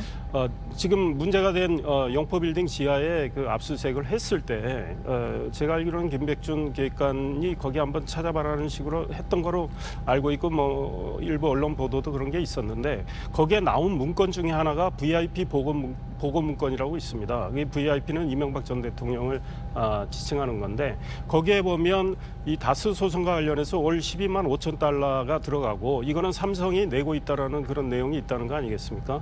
그러니까 이명박 전 대통령이 이거에 대해서 지금 몰랐다고 주장하고 계신데 검찰은 결국 알고 계신 거 아니냐 이렇게 생각하고 있는 것 같고요. 진술 가지고 이제 결국 네, 그렇습니다. 그리고 그 문건에 또 따르면 김석환 에이킨 검프 변호사는 검찰이 조사를 못했는데 이분이 이명박 전 대통령을 두 차례 청와대에서 만났고 그거는 이명박 전 대통령은 근데 FTA 이야기를 한 거다 뭐 이런 이야기를 하고 있는 거죠. 네, 지금 현장 화면 보고 계신데요. 지금 저희 쪽, 앞쪽 화면 앞쪽으로 내려가는 언덕길 아래쪽으로 지금 길이 열렸다고 합니다. 지금 9시 9분을 지나고 있어서 아마 뭐 15분에 출발한다고 저에게 연락을 해왔기 때문에 한 5분, 6분 안에 저 지금 보시는 오른쪽에 보이는 저 문이 열리고 이명박 전 대통령이 탄 차가 골목길로 나올 걸로 예상이 됩니다. 그때 이제 곧 뭐 그런 모습을 볼 수 있을 것 같고요. 자, 강신업 변호사님, 이게 또 한 가지가 아까 이제 결국 증거가 있느냐 없느냐 얘기를 저희가 계속 하고 있는 건데 문제는 이명박 전 대통령은 측근들이 돈을 받았다라고 얘기를 하고 있으니까 만약에 측근들이 그걸 인정하면 측근들이 처벌을 받을 가능성이 있는 거고요. 서로 어떻게 보면 누가 책임을 지느냐의 상황이 돼버렸단 말이죠. 측근들이 이명박 전 대통령의 편을 들기가 그런 부분에서 좀 어렵지 않을까라는 생각도 드는데 어떻게 봐요? 맞습니다. 그런 면이 있는 것이죠. 네. 물론 김백준 전 총무기획관 같은 경우에는 말이죠. 국정원 특활비와 관련해가지고 이명박 전 대통령이 주범이고 그리고 김백준 전 총무기획관은 방주범이다. 검찰은 이제 이렇게 봤습니다. 네, 그렇죠. 예, 그렇게 봤다는 얘기는 이명박 전 대통령이 주도했다는 얘기죠. 만약 그것이 사실이라고 한다면 그런 증거를 갖고 있다면 뭐 더 얘기할 바 없이 이명박 전 대통령이 책임을 지게 되는 것인데요. 그와 같은 구조로 갈 것이냐. 그러니까 다른 경우에도 말이죠. 뭐 지금 이영배라든가 금강 대표라든가 수많은 사람들이 지금 관련이 돼 있는데요. 이런 사람들과의 관계에서 과연 이명박 전 대통령이 주범이고 그 사람들은 방조범이라든지 이런 것인지 이런 것들이 하나의 문제가 되겠죠. 근데 지금까지 나와 있는 거는 물론 이명박 전 대통령한테 불리합니다.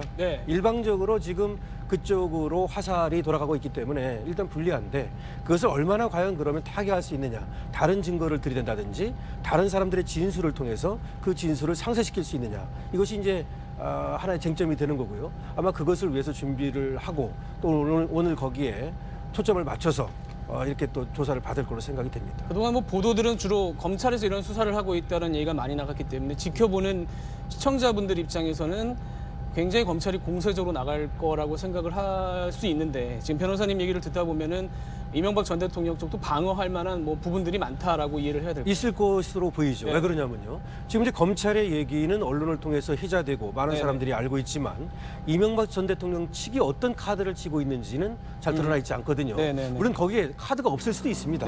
카드가 없다면 완패하는 것이고요. 근데 거기에 카드가 상당히 그 날카로운 이런 어떤 또 카드가 있다면 오히려 생각보다 검찰이 궁지에 몰릴 가능성도 전혀 없다고 볼 수는 없겠죠. 네, 지금 뭐 서울지검 쪽으로 변호인들은 이명박 전 대통령의 변호인들은 지금 등장을 했다라고 지금 저희 또 취재진이 연락을 해오고 있고요. 그런데 측근 중에 뭐 방금 말씀해주신 김백준, 김희중 뭐 이런 사람들도 있습니다만은 형이 일단 또 얘기가 나오고 있고 사위도 있고 가족들도 사실은 얘기가 있기 때문에 그걸 또 가족들이 받았다라고 하면 가족들은 처벌을 받는 상황. 이게 굉장히 좀 미묘한 상황이란 말이죠. 검찰에서는 어떻게 지금 또 그 부분은 짚어나갈까 수사 과정에서 아마 그런 부분을 또 강조하지 않을까 싶은데 어떻게 봐야 될까요? 일단 큰 틀에서 보면은 가족들 자체도 네. 어떤 뭐 범죄 혐의점을 두고 수사를 진행을 하고 있지만 이명박 전 대통령 수사를 함에 있어서 가족들을 압박하는 수단으로 검찰이 어떤 그 가족들 개개인의 범죄 혐의를 잡고 이명박 전 대통령 관련해서 어떤 진술을 이끌어내고 있는 그런 상황으로 보입니다. 뭐 이상은 회장이나 이동영 부사장 같은 경우에도 이동영 부사장 같은 경우에는 어떤 그 다스 내에서 어떤 리베이트 혐의나 이런 부분들에 대한 수사가 이루어지는 과정에서 알고 보니 아버지인 이상은 다스 회장의 지분 일부가 이명박 전 대통령 것이다라는 진술, 이런 진술이 나오기도 했고 이상은 회장도 도곡동 땅 매각 대금 가운데 일부는 이명박 전 대통령일 것이다라고 이렇게 진술을 하고 있는 걸로 봐서는 검찰이 그 가족들의 어떤 개개인의 혐의점도 물론 있지만 그 개개인의 혐의점 너머에 이명박 전 대통령에 대한 진술을 가족들로부터도 굉장히 많이 이끌어내고 있는 상황이다 이렇게 보여집니다. 이제 9시 13분을 넘어섰습니다. 검찰 출석 예고된 시간이 9시 반이기 때문에 16분 30초 정도 지금 남은 상황이고요. 계속 전해드렸습니다만 지금 보고 계시는 이명박 전 대통령이 집에서 검찰청사까지는 4.3km입니다. 그냥 도로 길이로만 4.3km 되기 때문에 경찰이 통제를 한다면 사실은 도착하는 시간은 그렇게 오래 걸리지는 않을 것 같습니다. 그래서 15분으로 예고가 돼 있는데 잠시 뒤에는 지금 보시는 저 앞에 갈색 문이 열리면서 이명박 전 대통령이 탄 차가 나타나서 서울지검으로 향하게 될 것 같습니다. 지금 이명박 전 대통령이 어쨌든 간에 뭐 아니다라고 주장을 할 걸로 보이는데 만약에 검찰이 정말로 민감한 증거라든가 이런 걸 가지고 있다면 그게 오히려 나중에 아까 이제 서울중앙지검에 있는 취재기자들이 구속 가능성에 대해서 얘기를 했습니다만은 영장이 신청이 된다면 오히려 역통이나 어떤 좀 안 좋은 영향을 미치지 않을까요? 그렇죠. 구속 여부를 결정하는 데 있어서는 지금 문이 열리고 있습니다. 네. 현재 시간이 9시 14분 25초입니다. 차가 맨 앞에 보이는 차량은 아마 지금 비서관들이 타고 있는 차량이고요. 네네네. 지금 그 뒤에 따라서 나오는 차량이 바로 이명박 전 대통령이 탑승하고 있는 차량입니다. 그리고 이제 그 뒤에 SUV가 한 대 또 따라 나올 텐데요. SUV는 이제 경호인력이 타고 있는 그런 차량입니다. 앞에는 비서차고 뒤에는 경호인력 차가 되겠네요. 저희가 아까 예상했던 대로 이 언덕길을 내려가는 방향으로 내려오고 있습니다. 남쪽으로 내려오는 방향. 이쪽으로 내려가면 아마 그 학동역 방향으로 해서 아마 그 노년역 이쪽으로 아마 이동을 할 거예요. 저쪽에 이제 노년역 가구거리라고 가구 판매점들이 많이 모여 있는 거리 쪽으로 이어지게 되는데 지금 그쪽으로 차가 내려가고 있습니다. 그래서 한 4차선 왕복 4차선 도로 정도 되는데 거기서 오른쪽으로 돌면은 그 노년역 쪽으로 가는 방향이 되겠죠. 아마 저희가 처음에 예상했던 아까 CG에서 보여드렸던 그 빨간색 도로를 아마 제가 기억하시라고 말씀드렸는데 그 길로 간다고 이해를 하면 될 것 같습니다. 지금 상공에서 내려다보고 있는 장면입니다.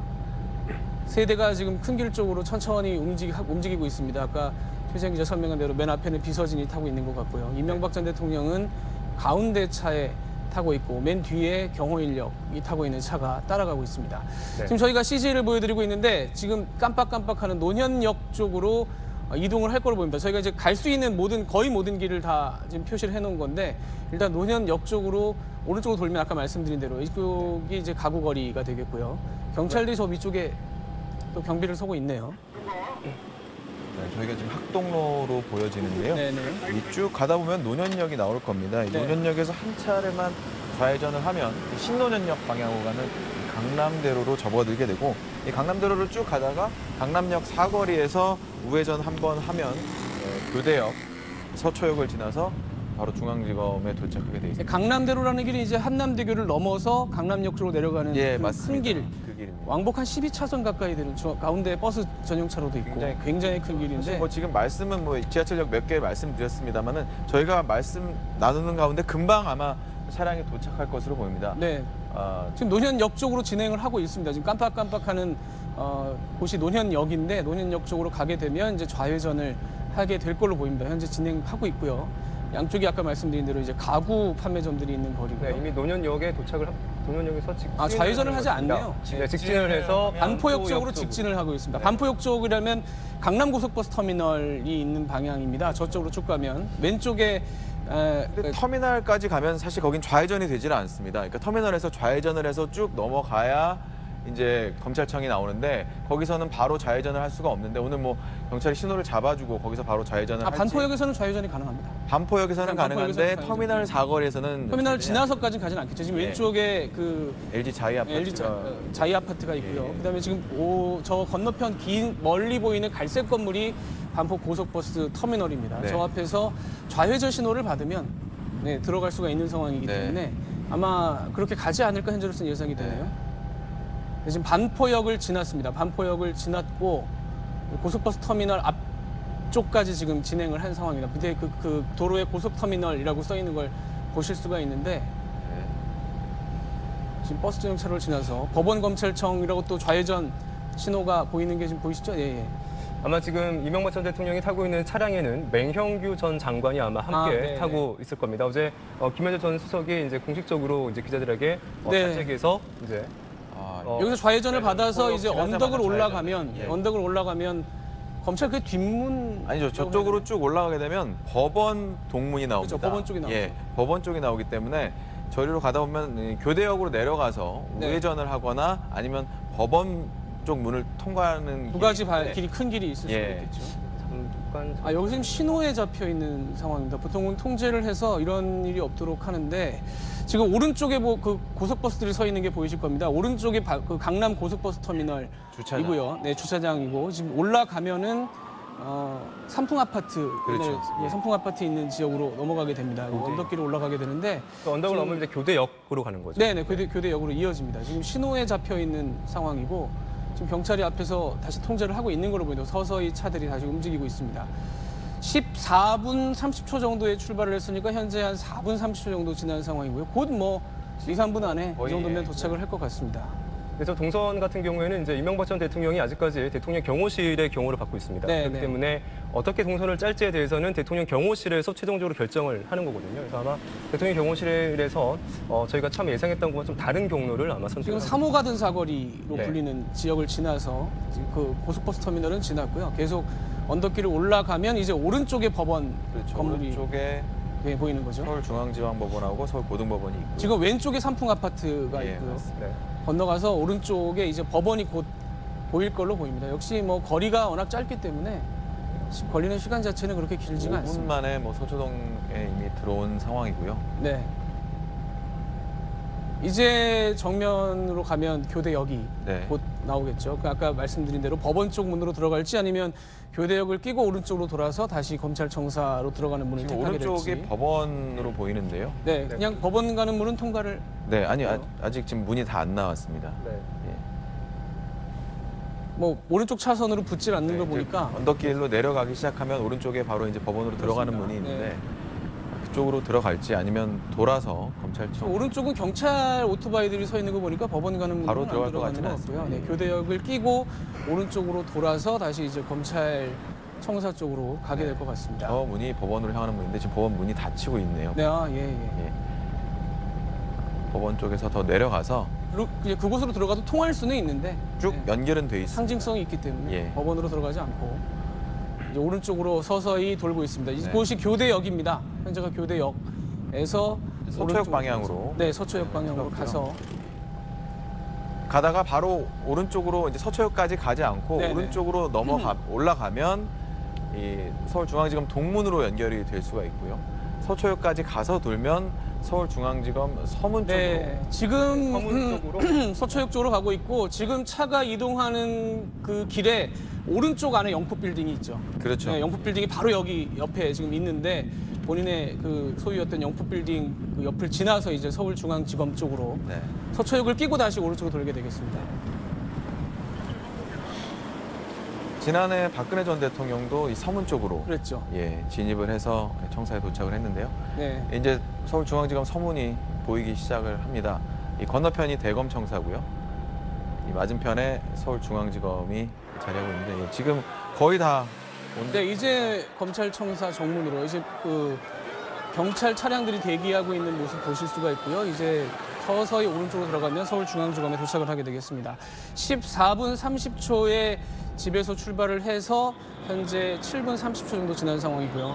아마 들어왔네요. 이 장면 기억하실 때 박근혜 전 대통령이 들어왔을 때 장면들을 기억하시면 차가 어떤 방향으로 갈지는 아마 예측이 가능하실 겁니다. 그러면 한 8분, 9분 안팎에 서울중앙지검 청사 앞에 도착을 하게 될 거고 예고했던 대로 잠시 뒤에 취재진 앞에서 지금 청사 아래쪽 그 도로에 있는 모습인데요. 이 도로를 살짝 이렇게 유턴하듯이 돌아서 바로 포토라인에 지금 곧 설 것으로 예상이 됩니다. 네, 22분 30초, 8분 출발한 지 8분 지금 지나고 있습니다. 돌아서 박현석 기자가 얘기한 대로 지금 앞에 기다리고 있는 기자들이 포토라인에 서 있는데 그곳에 이제 도착하게 될 것 같고요. 오른쪽에 지금 경호 인력들이 또 대기를 하고 있는 그런 모습 보실 수가 있습니다. 네. 자, 기자들이 굉장히 많이 대기를 하고 있네요. 차량이 도착했고요.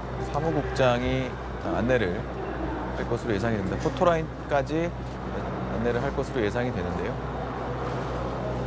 아직 차에서 내리진 않거든요. 반대편 문은 현재 지금 열린 상황이라서 뒤에서는 사람이 내리는 걸 볼 수가 있고 뒤에 있던 경호 인력들이 오는 거를.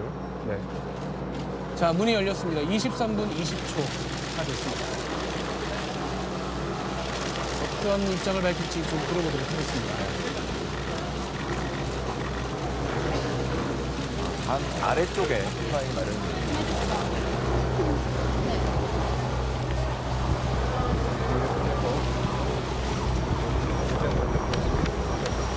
저는 오늘 참담한 심정으로 이 자리에 섰습니다. 무엇보다도 민생 경제가 어렵고 한반도를 둘러싼 안보 환경이 매우 엄중할 때 저와 관련된 일로 국민 여러분께 심려를 끼쳐드려서 대단히 죄송합니다. 또한 저를 믿고 지지해 주신 많은 분들과 이와 관련해서 어려움을 겪고 있는 많은 분들에게도 진심으로 미안하다는 말씀을 드립니다. 전직 대통령으로서 물론 하고 싶은 이야기도 많습니다만은 말을 아껴야 한다고 스스로 다짐하고 있습니다. 다만 바라건대 역사에서 이번 일로 마지막이 되었으면 합니다. 다시 한번 국민 여러분들에게 죄송스럽다는 말씀을 드립니다. 국민들께 사과하셨는데요. 100억대 뇌물 혐의 모두 부인하시는 겁니까? 위험해요. 네, 1분 가까이 예고를 했던 대로 검찰 앞에서 입장을 밝힌 뒤에 이제 검찰청사로 들어갔습니다. 이제 그러면 엘리베이터를 타고 올라가게 되겠죠. 지금 이제 안내를 받으면 그 안에 들어가서 엘리베이터를 타고 10층 조사실 있는 10층으로 올라갈 것으로 보입니다. 원래 한 9시 30분쯤 도착해서 10층으로 올라갈 것으로 예상이 되는데 워낙 가까운 거리다 보니까 5분 일찍 도착을 해서 지금 엘리베이터를 타고 올라갈 것으로 예상이 됩니다. 방금 역사에 이런 일이 다시는 반복되지 않았으면 좋겠다, 마지막이었으면 좋겠다라고 얘기를 했는데 혐의에 관해서 본인이 얘기를 직접적으로 한 것 같지는 않고요. 이 정치 보복이라는 얘기를 좀 빗대어서 표현한 게 아닌가 하는 생각. 네, 저 한 1분 사이에 지나갔기 때문에 다시 한번 들어보는 게 좋을 것 같습니다. 다시 한번 화면 보시겠습니다.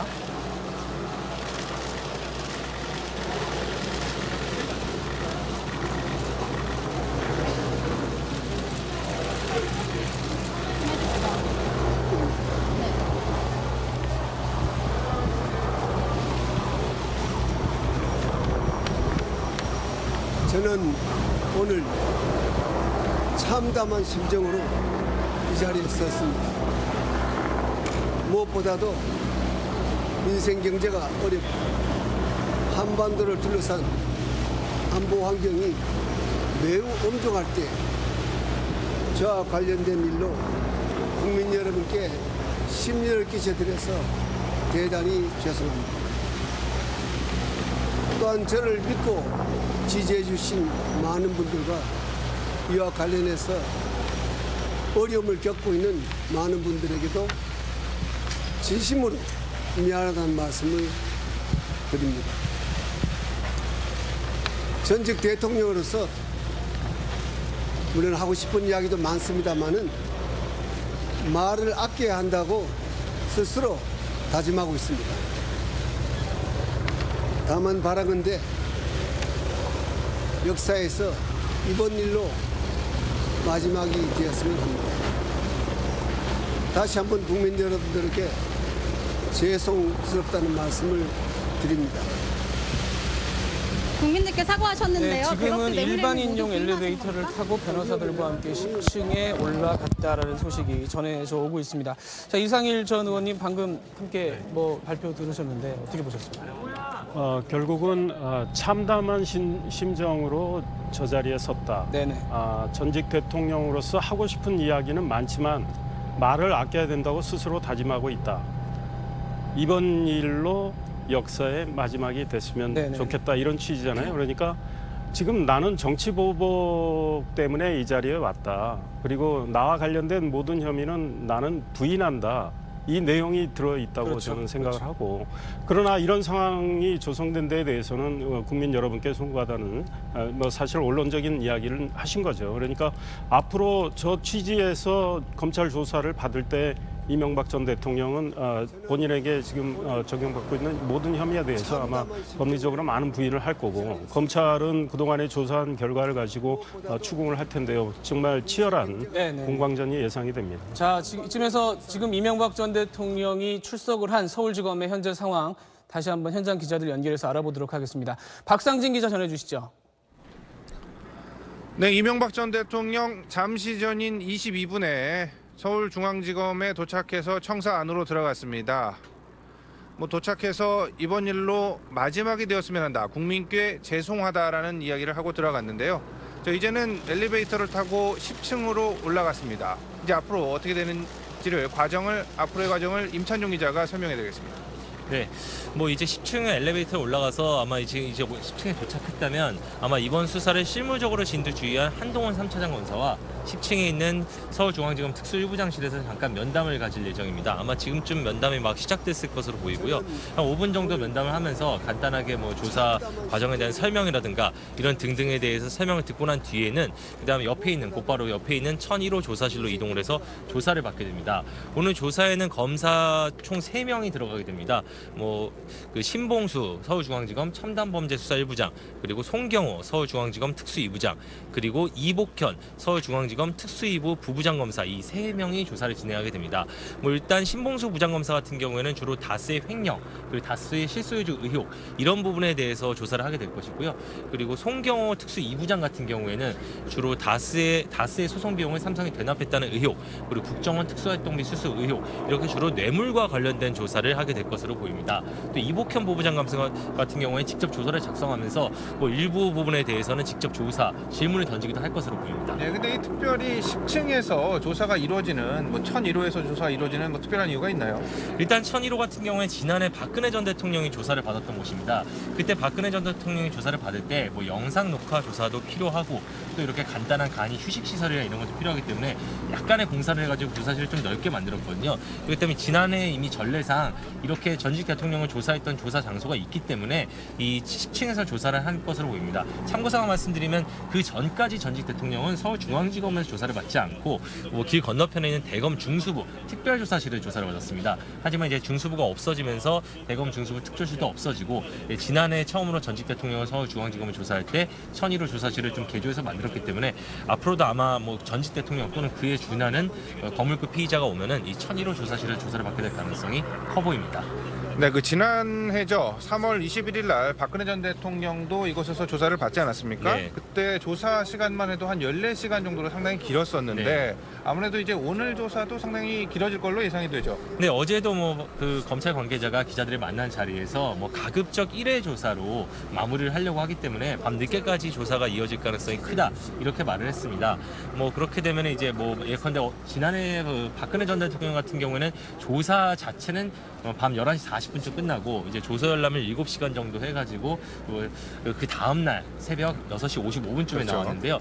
아마 이명박 전 대통령은 그보다는 조금 빨라지지 않을까 하지만 그렇다 하더라도 조서 열람 시간이라는 거는 조사가 끝난 다음에 검찰이 이렇게 조서를 작성했다라고 보여주면은 자신이 한 말에 맞게 기록이 됐는지 확인하는 작업이거든요. 네. 이 확인하는 작업에도 일반적으로도 뭐 한두 시간 이상 걸리기 때문에 오늘도 다음날 새벽 뭐 한두 시 정도는 그래야 내일 새벽 한두 시 정도는 돼야 조사가 끝나지 않을까 이렇게 예측되고 있습니다. 예, 아무래도 조사가 뭐 1회 조사로 마무리를 네. 한다고 했기 때문에 내일 새벽까지는 이어질 걸로 지금 예상이 되고 있는 상황이죠.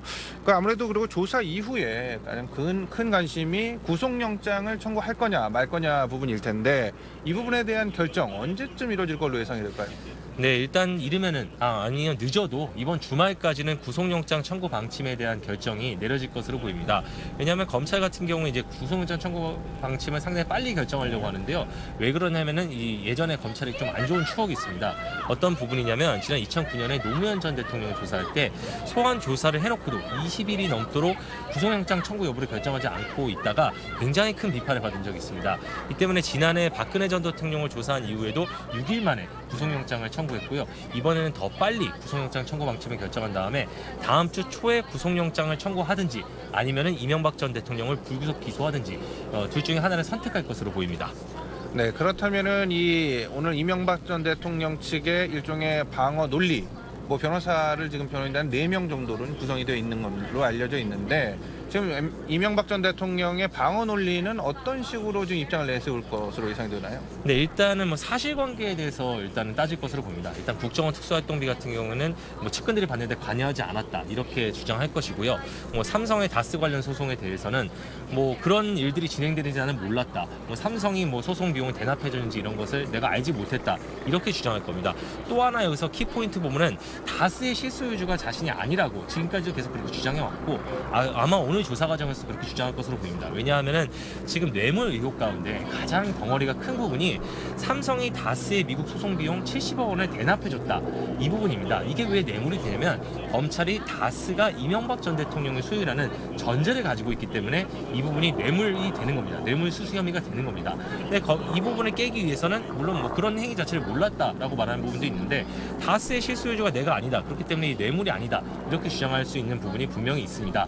이명박 전 대통령 측 쪽에서 봤을 때는 이렇게 주장할 여지가 있다는 것이죠. 또 하나는 이제 지금 검찰이 또 이제 그 2007년 대선을 전후해서 이팔성 전 우리금융지주 회장 등으로부터 받은 돈을 뇌물로 받는데 이게 뇌물이 아니라 이미 공소시효가 끝난 단순 정치 자금에 불과하다. 이렇게 주장할 수 있는 여지가 있는 것으로 보입니다.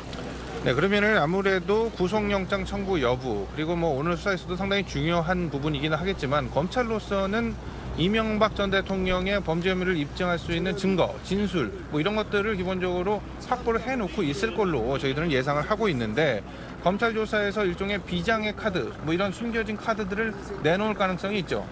네, 그렇습니다. 뭐 얼마 전에 제가 검찰 관계자한테 이런 말을 들었습니다. 지금 밖에서 뭐 이 사람은 설마 진술하지 않았을 거야 또는 이 사람은 진술하지 않고 있다 이렇게 알고 있는 사람 중에서도 상당수가 검찰청의 조사를 받으러 와서는 실제로는 이명박 전 대통령에 대해서 진술을 하고 있다 이런 취지의 말을 했습니다. 이게 무슨 뜻이냐면 이명박 전 대통령이 잘 모르고 있어서 그렇지 검찰 입장에서는 이미 측근들로부터 이명박 전 대통령이 예상치 못한 측근들로부터도 진술과 증거를 확보한 상태라는 겁니다. 아마 오늘 조사 과정에서 검찰은 이명박 전 대통령이 검찰에 묻는 질문에 대해서 혐의를 부인하면은 그 순간에 바로 이러한 숨겨뒀던 진술이나 증거를 들이대면서 이명박 전 대통령을 추궁할 것으로 보입니다.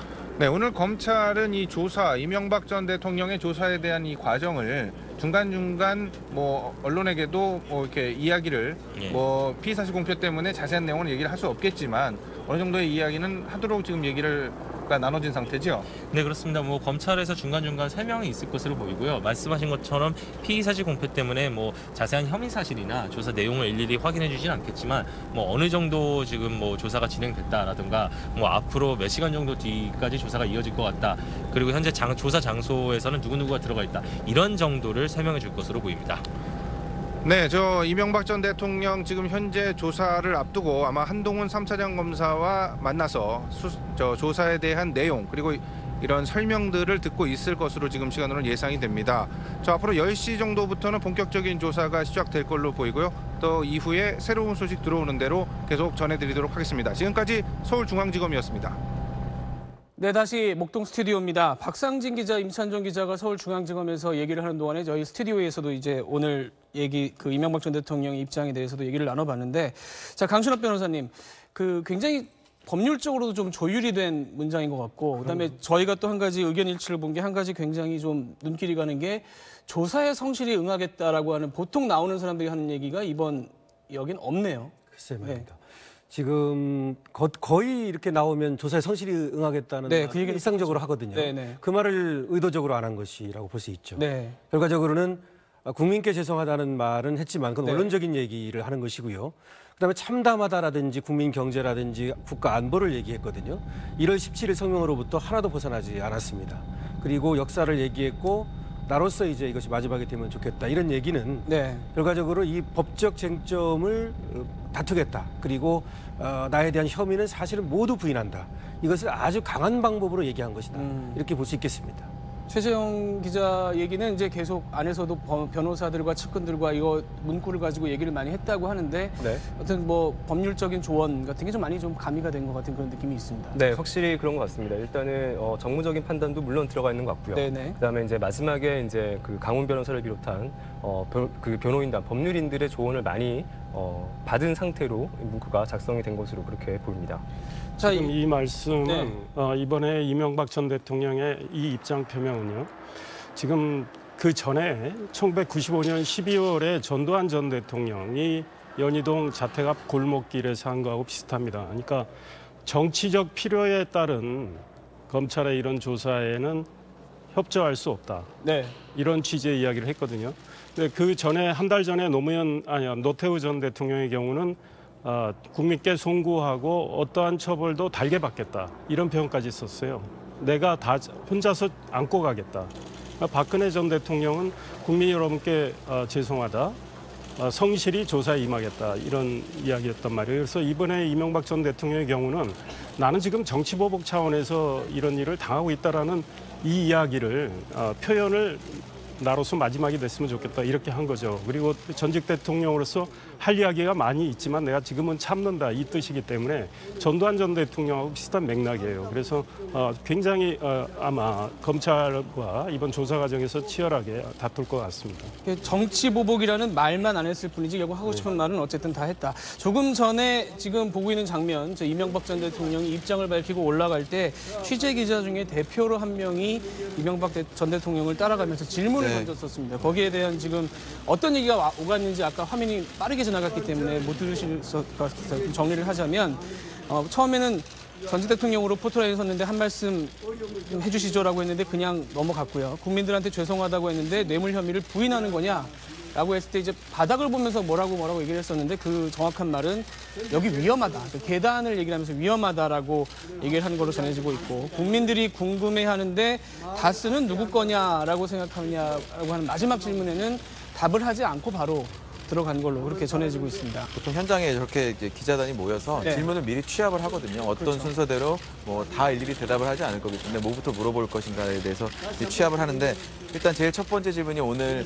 국민들에게 한 말씀 해달라는 거였고 거기에 대해서 이명박 전 대통령이 할 거예요라고 대답을 하고 이제 종이를 꺼내고 읽은 거고요. 그 뒤에는 이제 바로 그냥 들어가려고 하는데 뇌물 혐의 부인하냐 그랬더니 이제 기자가 따라 올라오면서 본인을 보고 올라오니까 여기 위험하니까 뭐 조심하라 이런 식으로 답변을 한 것 같고 이 세 번째 질문이 다스는 누구 겁니까? 라는 질문을 기자단에서 협의를 해서 질문을 했는데 거기에 대해서는 답을 하지 않고 이명박 전 대통령이 검찰청사 안으로 들어갔습니다. 자, 이명박 전 대통령이 검찰청사 10층으로 올라간 지 지금 15분 정도 지난 상황입니다. 아직까지 얘기를 하고 있는 건지 지금부터는 뭐 저희가 실시간으로 확인할 방법은 없는 상황인데 변호사 4명이 오늘 동행을 했어요. 그런데 어제 사실은 나왔던 얘기 중에 김효재 전 정무석이 정치보복이라는 얘기를 먼저 측근히 했었고 또 한 가지 좀 많이 회자가 된 내용이 돈이 없어서 변호사를 구하기 힘들다. 지금 4명이 같이 들어가 있습니다만 그런 얘기를 했어요. 이걸 어떻게 이해를 해야 될까요? 일단 뭐 지금 굉장히 이명박 전 대통령 관련 혐의 중에서 큰 부분이 돈이고 그런 부분 때문에 사실 뭐 박근혜 전 대통령보다 죄질이 더 안 좋다 뭐 이런 얘기가 서초동에서 나오고 있는데 일단 본인은 전 재산을 대통령 선거 과정에서 환원을 했고 본인은 지금 재산이 없는 상태고 뭐 지금 거론되고 있는 뭐 비자금이나 이런 부분 자기는 착복한 게 없기 때문에 나는 지금 변호사를 선임할 돈이 없다라는 얘기인데요. 실제로도 변호사 선임에 어려움을 겪고 있을 가능성은 있습니다. 뭐 일단 뭐 선임 비용 자체도 문제지만 전직 대통령 신분상 개인 변호사가 아닌 이상 로펌에 소속된 변호사 같은 경우에 펌의 그 의사를 확인하지 않고 선뜻 선임에 나설 수 없는 상황이기도 하고 또 전직 대통령 같은 경우에 주변에서 말리는 경우도 많기 때문에 지금 변호사 선임 자체가 쉽지는 않을 것으로 보여지긴 합니다. 강신업 변호사님 변호사시니까요. 특히나 이 부분에 대해서 좀 하실 얘기가 있으실 것 같습니다. 그렇죠. 이제 변호사를 선임할 때는 여러 가지 이제 고려를 해야 되는데요. 뭐 대형 로펌을 하나 뭐 선임하고 싶었을 겁니다. 그럼 이제 팀을 꾸려가지고 맡아가지고 왜냐하면 앞으로 지금 관계자들도 많고요, 혐의도 많기 때문에 검찰 수사뿐만 아니라 재판을 염두에 두지 않을 수가 없거든요. 뭐 구속 기소가 안 된다 하더라도 불구속 기소라도 분명히 할 테니까요. 그래서 이제 그것까지 고려한다면 변호인단이 좀 이렇게 강화돼야 되는데요. 일단은 아마 검찰 수사에만 일단 집중하는 것 같습니다. 그런 다음에 나중에 상황을 봐서 변호사들을 좀 더 이제 뿌릴 것으로 보이는데 어쨌든 대형 로펌 같은 데는 돈이 좀 많이 듭니다. 그렇기 때문에 돈이 없다는 말이 지금 동원할 수 있는 그런 현금이 좀 부족하다는 말이라면 그것도 전혀 틀린 말은 아닐 것이다. 이렇게 생각은 됩니다. 자, 이제 뭐 검찰 조사가 시작이 될 거고요. 좀 앞선 느낌은 있습니다만은 또 많은 분들이 궁금해할 게 구속영장을 청구를 하게 될 건가. 아까 이제 서울중앙지검 앞에 있는 기자들도 얘기를 했습니다만은 어떻게 전망을 좀 해야 될까요? 일단 검찰은 속전속결 뭐 이렇게 표현하면 될 것 같은데 속전속결의 의지를 내비치고 있습니다. 일단 뭐 검찰 관계자 얘기로는 이번 주말 안에는 구속영장 청구 여부를 결정을 한다. 그리고 영장을 청구하게 되면 다음 주 초에 청구를 하거나 아니면 뭐 한 20일을 전후로 해서 구속영장을 청구하지 않으면 불구속 기소를 할 방침이다.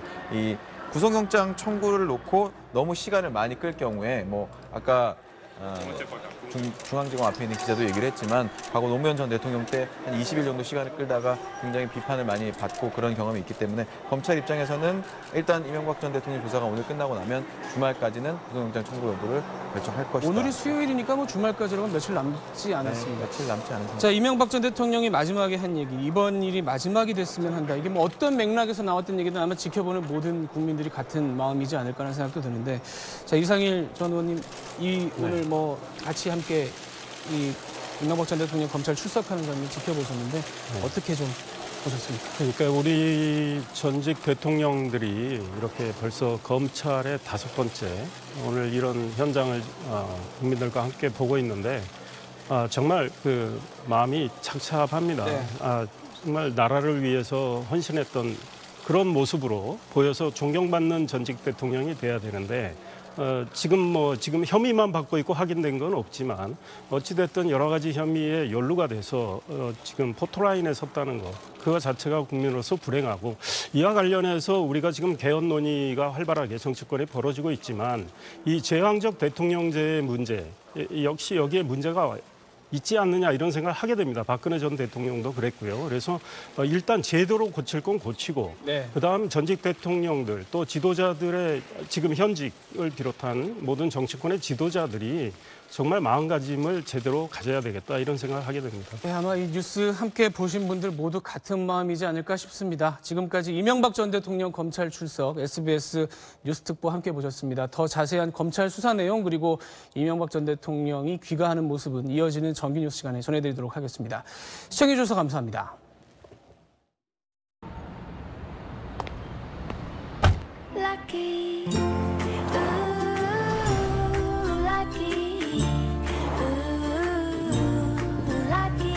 드라이빙 딜라이트 올 뉴 K3. 나한테 무슨 냄새 나나? 찌개? 고기? 아니면 땀 냄새? 페브리즈맨, 남자 5대 냄새도 상쾌하게 페브리즈맨. 안아드릴게요. 얼마나 설레는지, 얼마나 꿈이 큰지